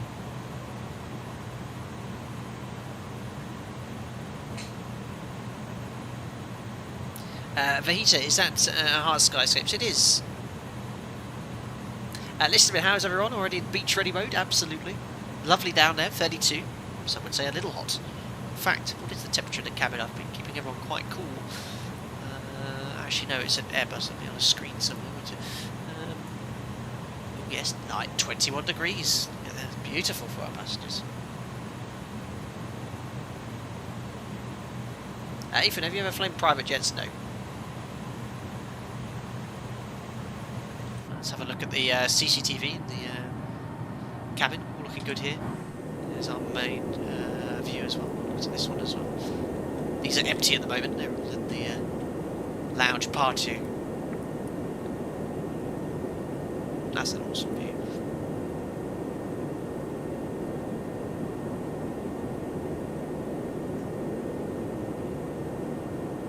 Hi Vita, thank you guys. On my version they seem to create fog out of nowhere. Hopefully there won't be an issue on the stream. I had that one. I still have the launch of, I think I downloaded what I thought was an update. I don't know if they've updated it recently. I think you're still getting that blood red colour at sunset.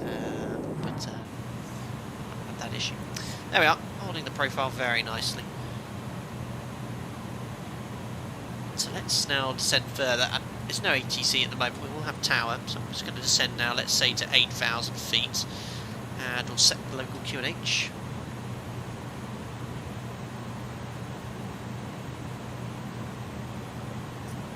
It's 1013. I don't even need to change it from standard. 1013. 20,100 for 8,000 feet set.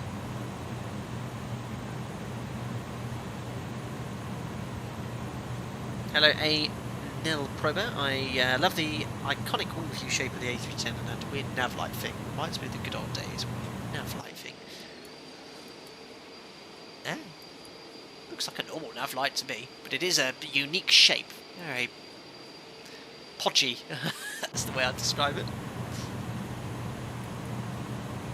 So again, keeping an eye out on the profile, it's just slightly below the profile, and the speed's a little bit higher than the target speed, so again you can use a bit of speed brake just to keep speed under control, but keep a close eye, it should be okay.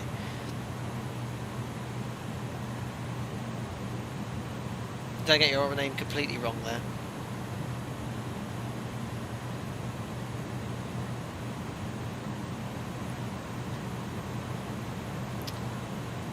Looking good.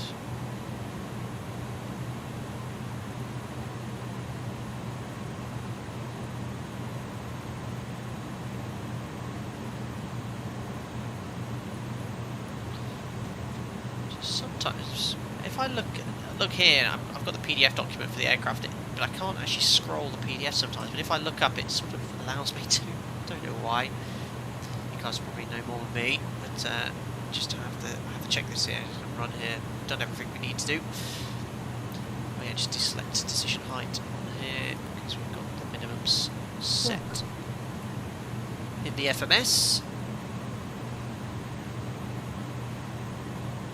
Claver Airlines back to normal, Captain. Getting that way. Certainly in the United States, I think everything's back to normal. But here in Europe, nearly there. Nearly there. But we're coming up to the quieter winter season now.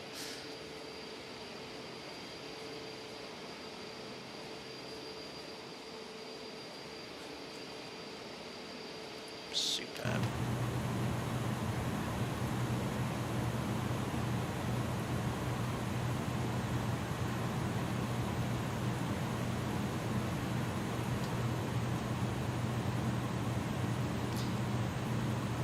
Thomas, can you be a pilot with dyslexia? I don't know. Embryo, important question for you. Should I pick up 777 or 747-800 for my long-haul flights in my game? Well, that's only a choice you can make. That's only a choice you can make. I don't know what sim you're referring to, but there's plenty of good versions of either. I think the 777, the best catered for by PMDG, and the 747-800. Or if they got an 747-800, I don't know. I know they've got the jumbo, of course.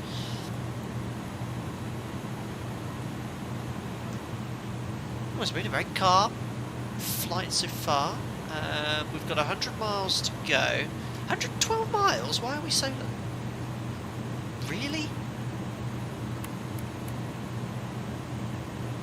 What in the world? We are incredibly low. What in the world? Why is this profile mode saying that?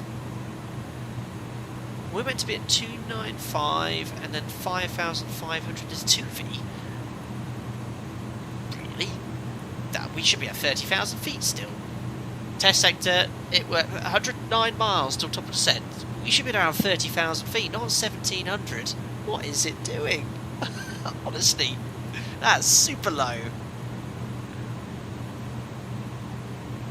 Oh, my days. Well, again, I'm really perplexed because I flew this earlier. The top of descent point was perfectly placed, flying the exact same arrival, and I've only just realised we're incredibly far from the destination still. We're 100 miles away. I should be at 30,000 feet here, not 16,000. Are you in open descent? I'm in VS now, but I was in exactly the same mode as I was before profile. And the vertical deviation now is showing me as 800 feet high. That's, yeah, I don't know why. I've done something wrong because it worked yesterday. Well, we can reset up and descent. This ghost vertical profile being reflected off the ionosphere. You are not in profile mode yet. I'm in vertical speed now because I'm low, but I was in profile mode before. I don't want to be in profile mode because look, the profile is going to dive me 1,200 feet. 1,300 feet now. And why is that putting me so low? What is this profile based off? If I was in profile mode now, I'd still be descending whilst being 100 miles away. So I'm really curious as to what the profile mode is aiming for. What's its target? A 2V 5,500. So that's very... Yeah, look. Why is it saying a 2V 5,500 when we're still 15 minutes away? Why is it saying that? That's really low. There's no restrictions there or anything. What does it say there? That's just 250 below 115. Why is it saying a 2V 5590? That's incredibly low. Very interesting. So I'm going to sort of ignore profile mode now and just sort of do height distance cross checks. 100 miles away, we should ideally be at around 30,000 feet.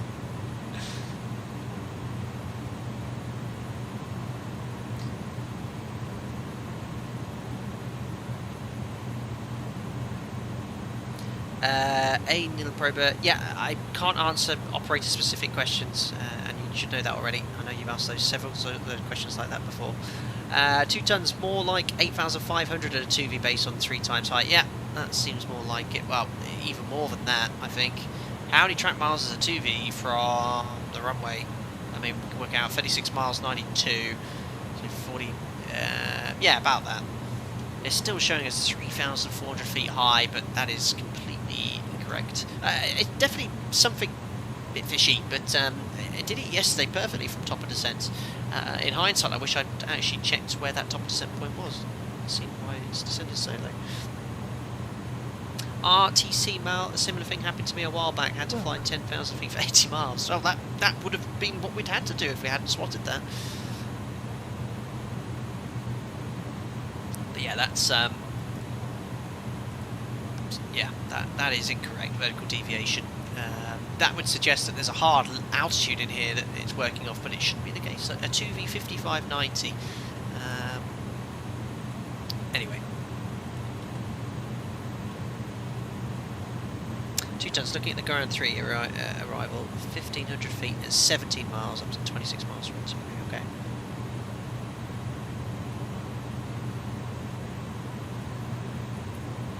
Well, we'll keep the speed at... let's just go 270, that's fine. And we'll just we'll try and do a CDA.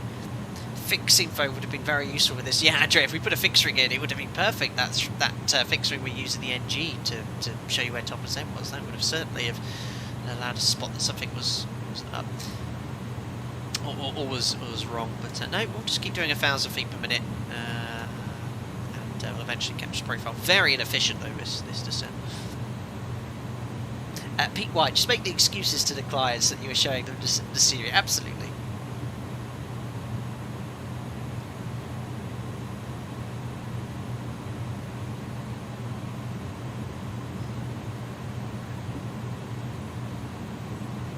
Subslane just landed minus 270 feet per minute on the Z-boat. I thought better smash her down runway, it's so short. That's not bad. That's not bad. I've certainly landed harder for sure in real life. Dealey, no wonder this is a $20,000 flight. All that fuel flying down low. Dealey Co. will be using our executive for our next charter. Oh no! It's still showing us. Look at that, 5,600 feet high. So we'd be at 9,000 feet then. That's where it wants to be. It's saying, right, I want you to be at 9,000 feet, 77 miles away. That's what the profile mode's doing at the moment. That's a bit sus. And just to double check, we've got no silly restrictions here. No restrictions at the 2V, which is our present waypoint. It wants to say at 5590, Alona 4270, and about 1500. So there's nothing there that should be. You know, I'd love to know if there's something I've missed, but I might put that down to some little issue, maybe a little bug we've discovered or something. Hi Smokey, these are the enhanced skyscape clouds.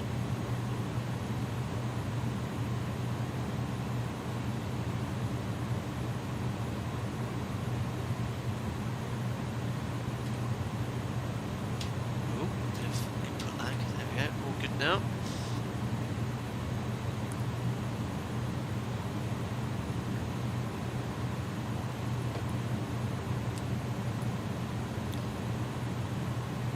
So 70 miles away. Ideally, we want to be at 21,000 feet. We're at 13.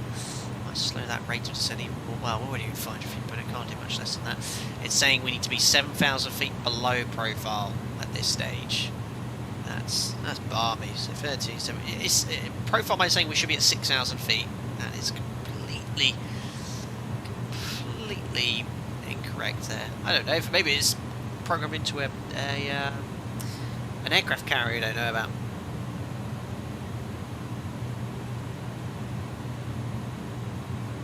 Edrim, there's a European operator where 400 feet per minute would be butter from the videos I've seen. Ah yes, the whole Ryanair / heavy landing theme. Andy, evening all, finally home. Good day to you, sir.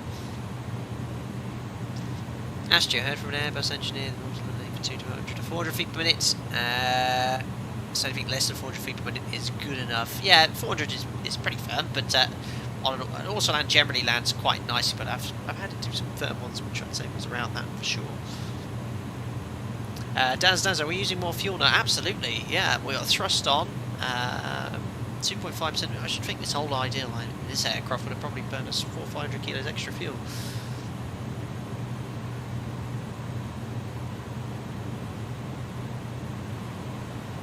There you go. It's now. Look, there we are. Ah, look, we can sort of work out what it's based off now.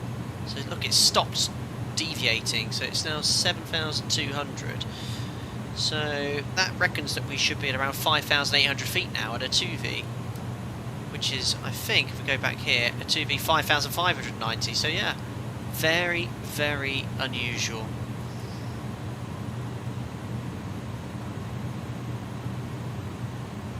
HMS Alpaca. Carl, what is the proper ICA deviation entry on the Perth init page for cruise flight levels above flight level 360? Well, Carl, we just simply get that information on the flight plan, punch it into the FMC, and then VNAV incline will make its adjustments as necessary as per the whatever information you put in the FMS. Hello, Fliegen. I think I might have said that completely incorrectly. Love your streams. Also been here since the start on this one. Thank you very much. Fliegen. Appreciate it. There we are. Overhead of 2V. So we're on the beginning of our arrival now, routing direct to Alona. Max 230 knots there, but again, we're just going to have to bring our speed back ourselves. Yeah, I wish I'd noticed that sooner, but why would I have done it when it worked perfectly yesterday?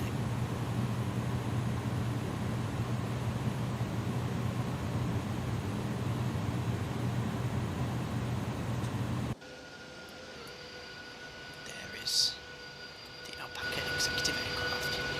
Looking good.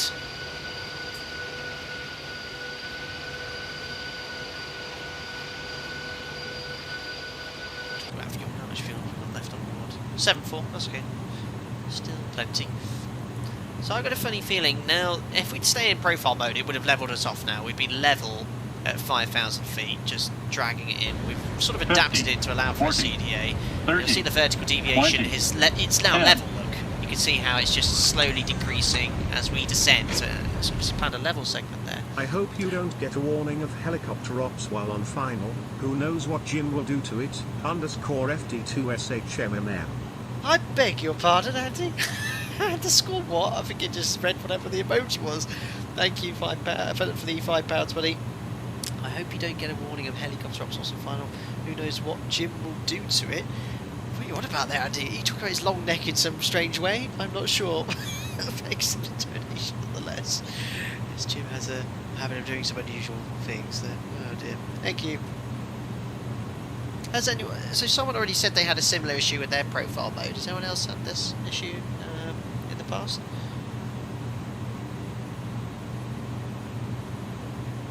It's definitely a yeah. It's been a while since we've done any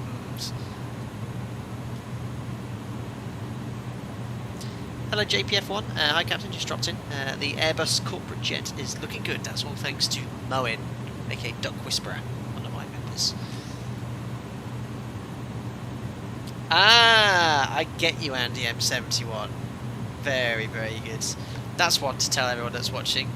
Well, probably not because it's not technically PC. Yes, my FO made a little slip up on the radio the other day and it was absolutely hilarious. I was crying and he had to break off the approach. It was so funny. Oh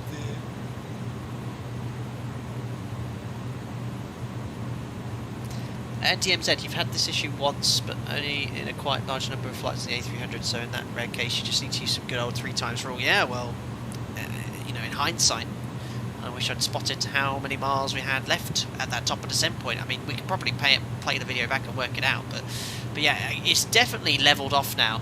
This restriction, I think, was perhaps related to the previous waypoint, but look, even at VS at 500 feet per minute, that profile's coming towards us, so, you know, 50, we'll soon be able 40, to get back onto it. 30, Bring the speed back below 20, 250 now, 10. so approaching flight level 100. Thanks, Deanie. Only dollar I have left after the $20,000 charter.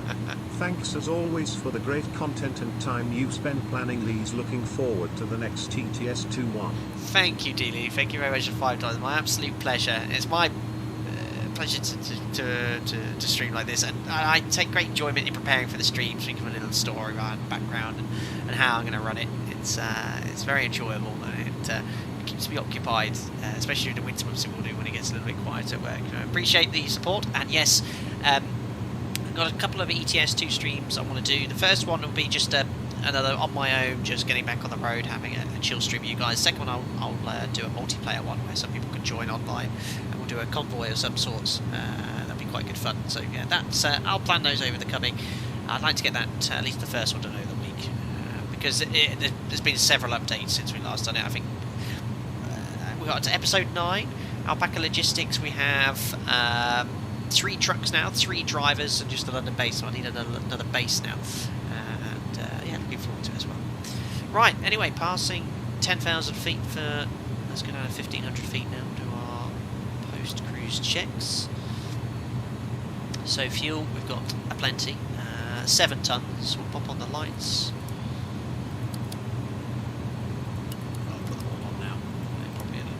Early for the landing lights now. Pressurization's all looking good and set. Well, the seatbelt and no smoking side on the whole flight. Oh dear, there we are. Post cruise checks complete.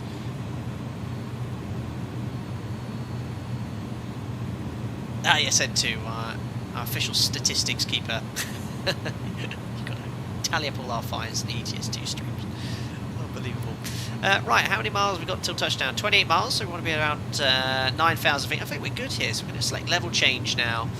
Get the aircraft to go idle thrust and start descending. To aim to be around 1,500 feet at Sesa. Hopefully we'll capture the profile and it'll be a little bit more accurate by the time we get on the approach.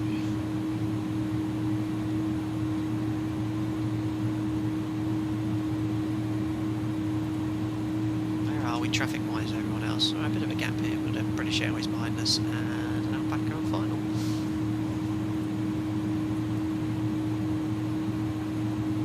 A little bit high here actually. Let's just use a little bit of speed brake. Very effective on this aircraft as well. Listed meaning we've got tower online, but it's been very quiet on the ones in front there. Love the iniBuilds A310 Alpaca Executive, although we had a little bit of an issue with profile mode today. But I think that's. I did this test act yesterday and it worked beautifully. I think it just comes up a few times from what other people have been saying in chat.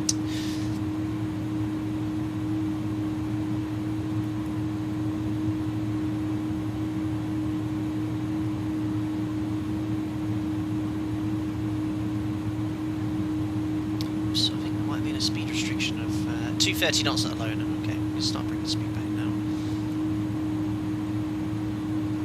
Why I like the A310 as well, personally, is like now it's like I can just operate like an NG.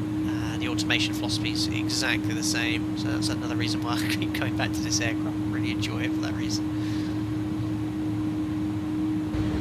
50, 40, 30, thank you, Rory. 20, 10. see how this one's read. Thank you very much, Roy, for your donation. For the butter fund.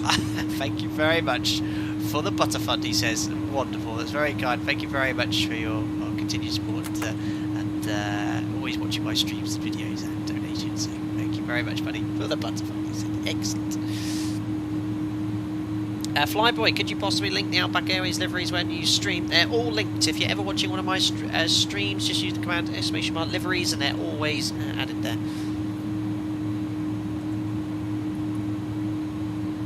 So, we've brought the speed back to 230 knots as per the restriction at Lona. 40, We can now go back to Mobix. 20. Eddie, thank you very much as well. I don't even know what currency that is. Thank you. I'll mute this one after this. Thank you for the great stream, Captain. Looking forward to being confident enough to join you on that sim. Oh, Looking there. forward to the next one. Thank you very much, Eddie Mambo. That's very kind of you. Thank you so much for your generosity there. I hope you join us in an Alpaca Airways aircraft in the very near future, and we'll get you going on about some completely natural and normal to feel apprehensive and nervous prior to joining the network and flying. So thank you very much for your donation. So very, very kind. Cool. So we're going to be approaching Mobix, which is initial fix here, and that's on around a 10-mile final. So we're going to start bringing the speed back to the slat up speed, which I think is going to be very low because we're so light today. And we're going to be nicely on profile here at Mobix. Again, I'm not really using the vertical deviation function. I'm sort of using the 3 times height roll level change VS just to sort of pop us on profile manually. As long as we're at 1500 feet at Sacer, I can use the little banana. At that point, we're completely fine. So, turning final. A little bit far, so I'm actually going to select a natch of slats. On the speed brake, which is done.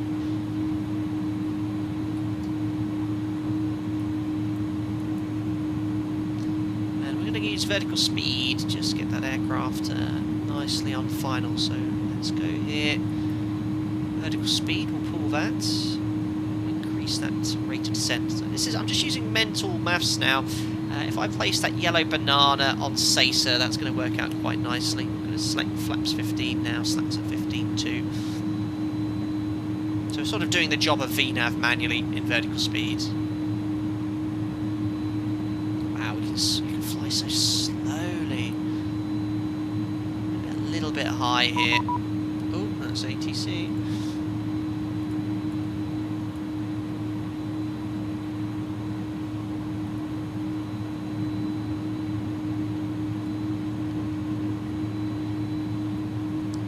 Now set the faff, getting a little bit high here.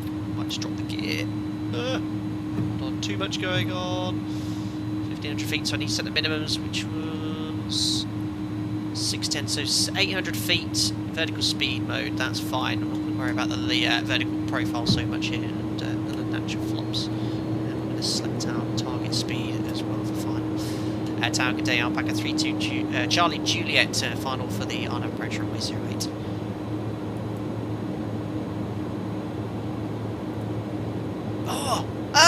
Oh no!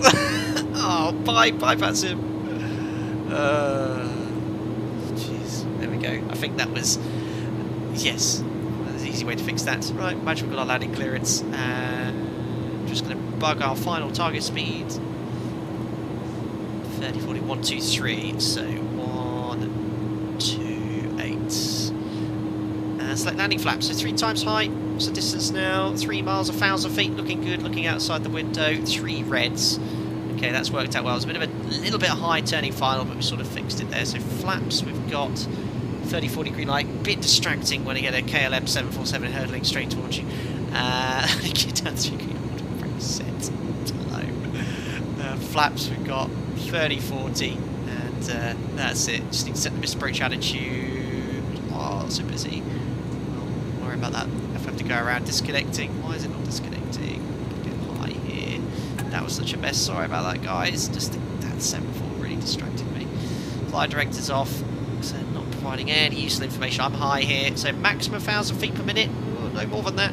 Don't want to do that. As long as by the landing gate you're not doing over 1,000 feet, you're fine. So back on profile, and also stable by the gate. So 500 feet AGL, speed's good, 2 whites, 2 reds. Excellent. A bit low on speed here though. I thought that might have been another aircraft on final. Caught up there. Check. More problems on that network.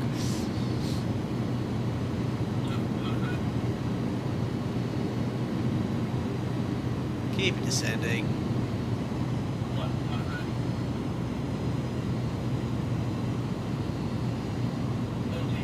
Check. Close. What happened there? It went into like a bit of a stutter. Ah, not quite a butter. So close to a butter. Right, speed brakes up. Reverse is just going idle. 100 knots. Oh, disengage the brakes. We're stopping so quickly. 80. I don't know if you guys noticed, the sim really slowed down in the flare and then sped up again. There's 60. Anyway, here we are. Ladies and gentlemen, welcome to the Cayman Islands. Oh, it's 124. I think it's like 120 is the cut-off from butter. We made it. Just idle reversed, and I literally kicked out the auto brake after around 100 knots, just rolling to the end.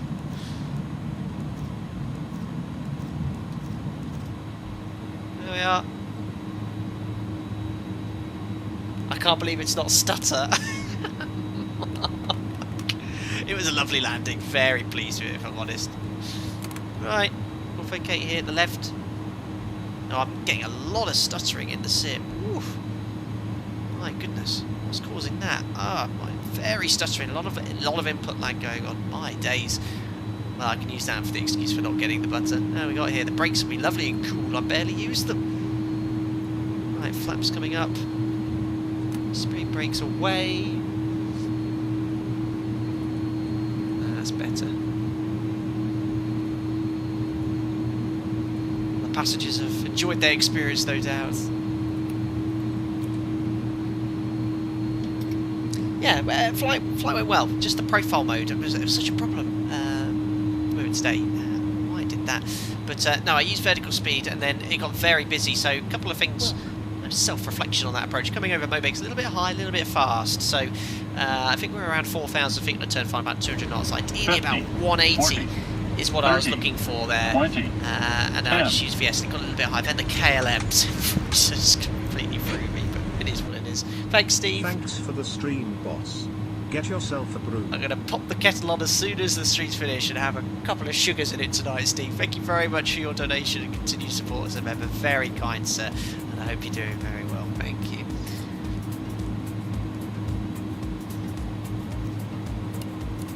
APU's available. Austin's vegan gate gourmet van is here. I didn't know all the people on board were vegan. Take stand number 7. Turn those off there. Oh, I expect it's stuttering a lot, guys. Really struggling here. FPS is good, but look at the FPS how it's spiking. Look, 40 to 20. There's a big stutter there. So what's causing it? I don't think it's this aircraft. There we are. Runway 26 simulations, I think this scenery is from. I purchased it a while back. I think we did a flight out of here about a year ago.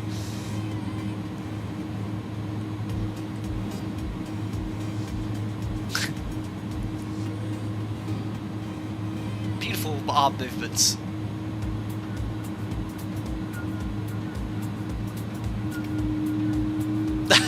The reason for the 1500 feet restriction. Unbelievable. Right, parking brake is set. APU is available, so what I need to do is simply shut down the engines. Ladies and gentlemen, welcome to the Cayman Islands. How much money do we make on that? $30,000. Flight time was an hour 30. It was meant to be, oh, look at that. It's pretty much perfect. So they owe me $30,000 in the back. Right, let's open the doors. Bit of realism today. Right. I won't open them all because I'm opening emergency slides and everything. Ground services. Get the bus here. I'll have to turn this off obviously for the replay. And air stairs, that's all we need. One at the front. Perfect. Ah, here it comes. Oh, beacon light needs to turn off as well. Off beacon and the strobes. Oh dear, I'm a professional. There we go. Well, sorry I had to pop offline, and I know there was ATC there as well, but yes, you guys didn't hear it. There was all sorts of nonsense being said on the frequency, had it turned out. To do that, so yeah, shame that's happened a few more times recently. Hopefully it'll be dealt with. Vassilis Maximus, explain Greek live stream stutters is because SimConnect plugin. Try to uncheck the plugin from plugin admin. Let's have a look here. SimConnect, is that vital though? Because sometimes you can see it. You can see how it's sort of spiking, and I don't know if it's a simple thing there, but I can't see it there. But no, I didn't get that yesterday. Maybe something's not happy in the background there, but it doesn't seem to be too happy at the moment. Craig Stevens, tax avoidance, keeping it legal, absolutely. Listed with a face mask makes it look so young. What's that referring to? I'm not sure.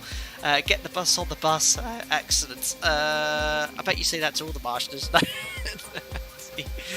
Martian was stuttering too. Do we get a shuttle service to the bank? Yeah, absolutely. The bank manager is there ready to take the gold bullion. We've got the cargo hold there. Anti-Judy did stand 5, unbelievable. Python 360, smashing fly boss. Appreciate the wheel roll experience you share us. Thank you. Yeah, I'm sorry that it didn't go as planned with the profile mode, because yesterday the profile mode worked perfectly. It did a lovely constant descent from top of descent, put me on final at the right height, past 1500 feet at the Caesar, and then I just switched to vertical speed. Prior to Caesar I just went VS, and it worked beautifully. 2 reds, 2 whites, so I know it works. Just something threw it off today, when it was something I'm pretty sure it's probably something I did. But again, I'm not type rated or know enough about this aircraft, but profile mode was certainly providing us some twallop, let's say. But no, it's like a lot of these things, garbage in, garbage out. I probably put something incorrectly in the FMS, but maybe someone can provide feedback in the comment section of the video and let me know. Yeah, no butter emojis. It was so close to a butter though. I don't know what the cutoff is, like minus 120 or something, or like minus 130 maybe. Cool. So only a little short stream for your sake, but yeah, I do love this aircraft. I can't remember what the price is, 70 quid, 60 quid or something, but you got the 310, 300, and the what's it called, Beluga, that's the word I'm looking for, and it's one of my favourite payware add-ons, and I've been looking forward to doing an Alpaca Executive stream for a while. No doubt we'll do another one again soon. Thank you again, Boeing, for making an amazing delivery. Right, so we've got the passengers off now. We can get rid of the stairs. No, I've just reconnected the stairs to the rear. So get rid, and bye-bye bus, and close all doors. And now we can enjoy that replay and see how it actually looks. Perfect. Right, let me just get my background music ready. We have a professional pro streamer here. Can merge out the music that's already playing.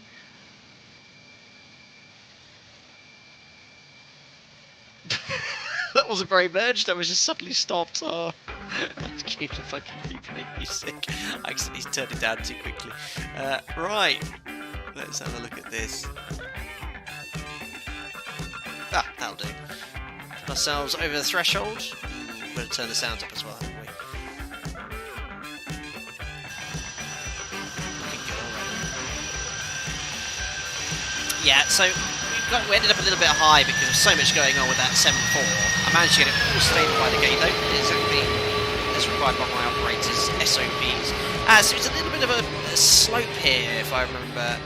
Yeah, I remember it from yesterday as well. So a little bit of rudder. Well, no, I didn't use much rudder. I just allowed it to kind of land with crab there. So it's a little bit upslope, and then I think it sort of is flat or a little bit downslope after touchdown, which is probably why I didn't quite butter it. That's a good excuse. Good enough excuse anyway.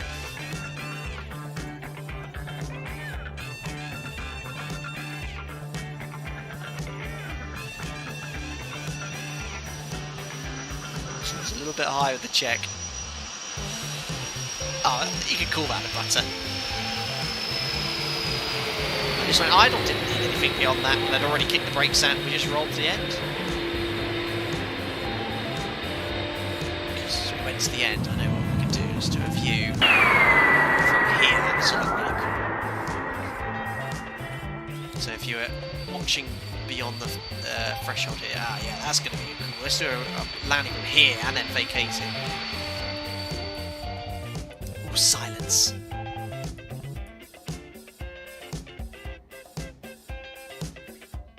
Superb. Smooth, no bounce. Absolutely. Look like a mega butter from here. There's the flare. So the flare was a little bit higher and a little bit, I wouldn't say aggressive enough, it was too gentle. Should have done much lower. If you were watching in real life, that'd be a butter. Centerline tracking, excellent. And you can see it sort of squirreling in a little bit of crosswind as user. It's very realistic as well.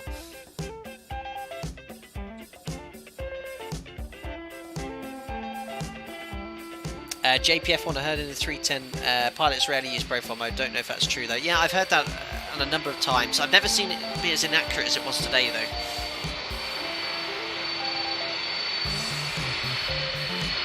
Oh, a little bit shaky.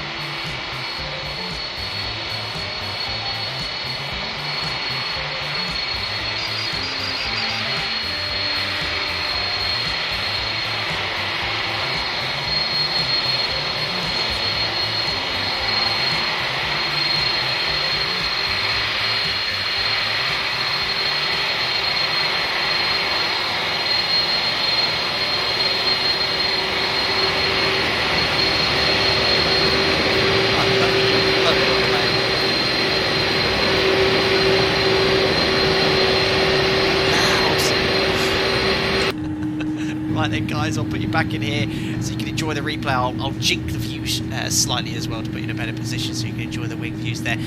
Guys, cool, I hope you enjoyed that little sector in the iniSimulations A310 Airbus corporate jet.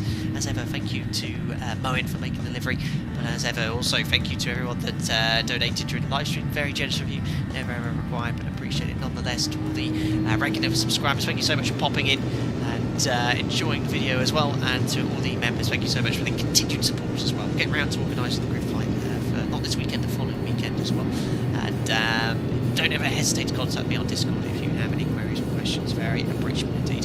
Guys, as ever, stay safe, and I'll see you all on another live stream very soon.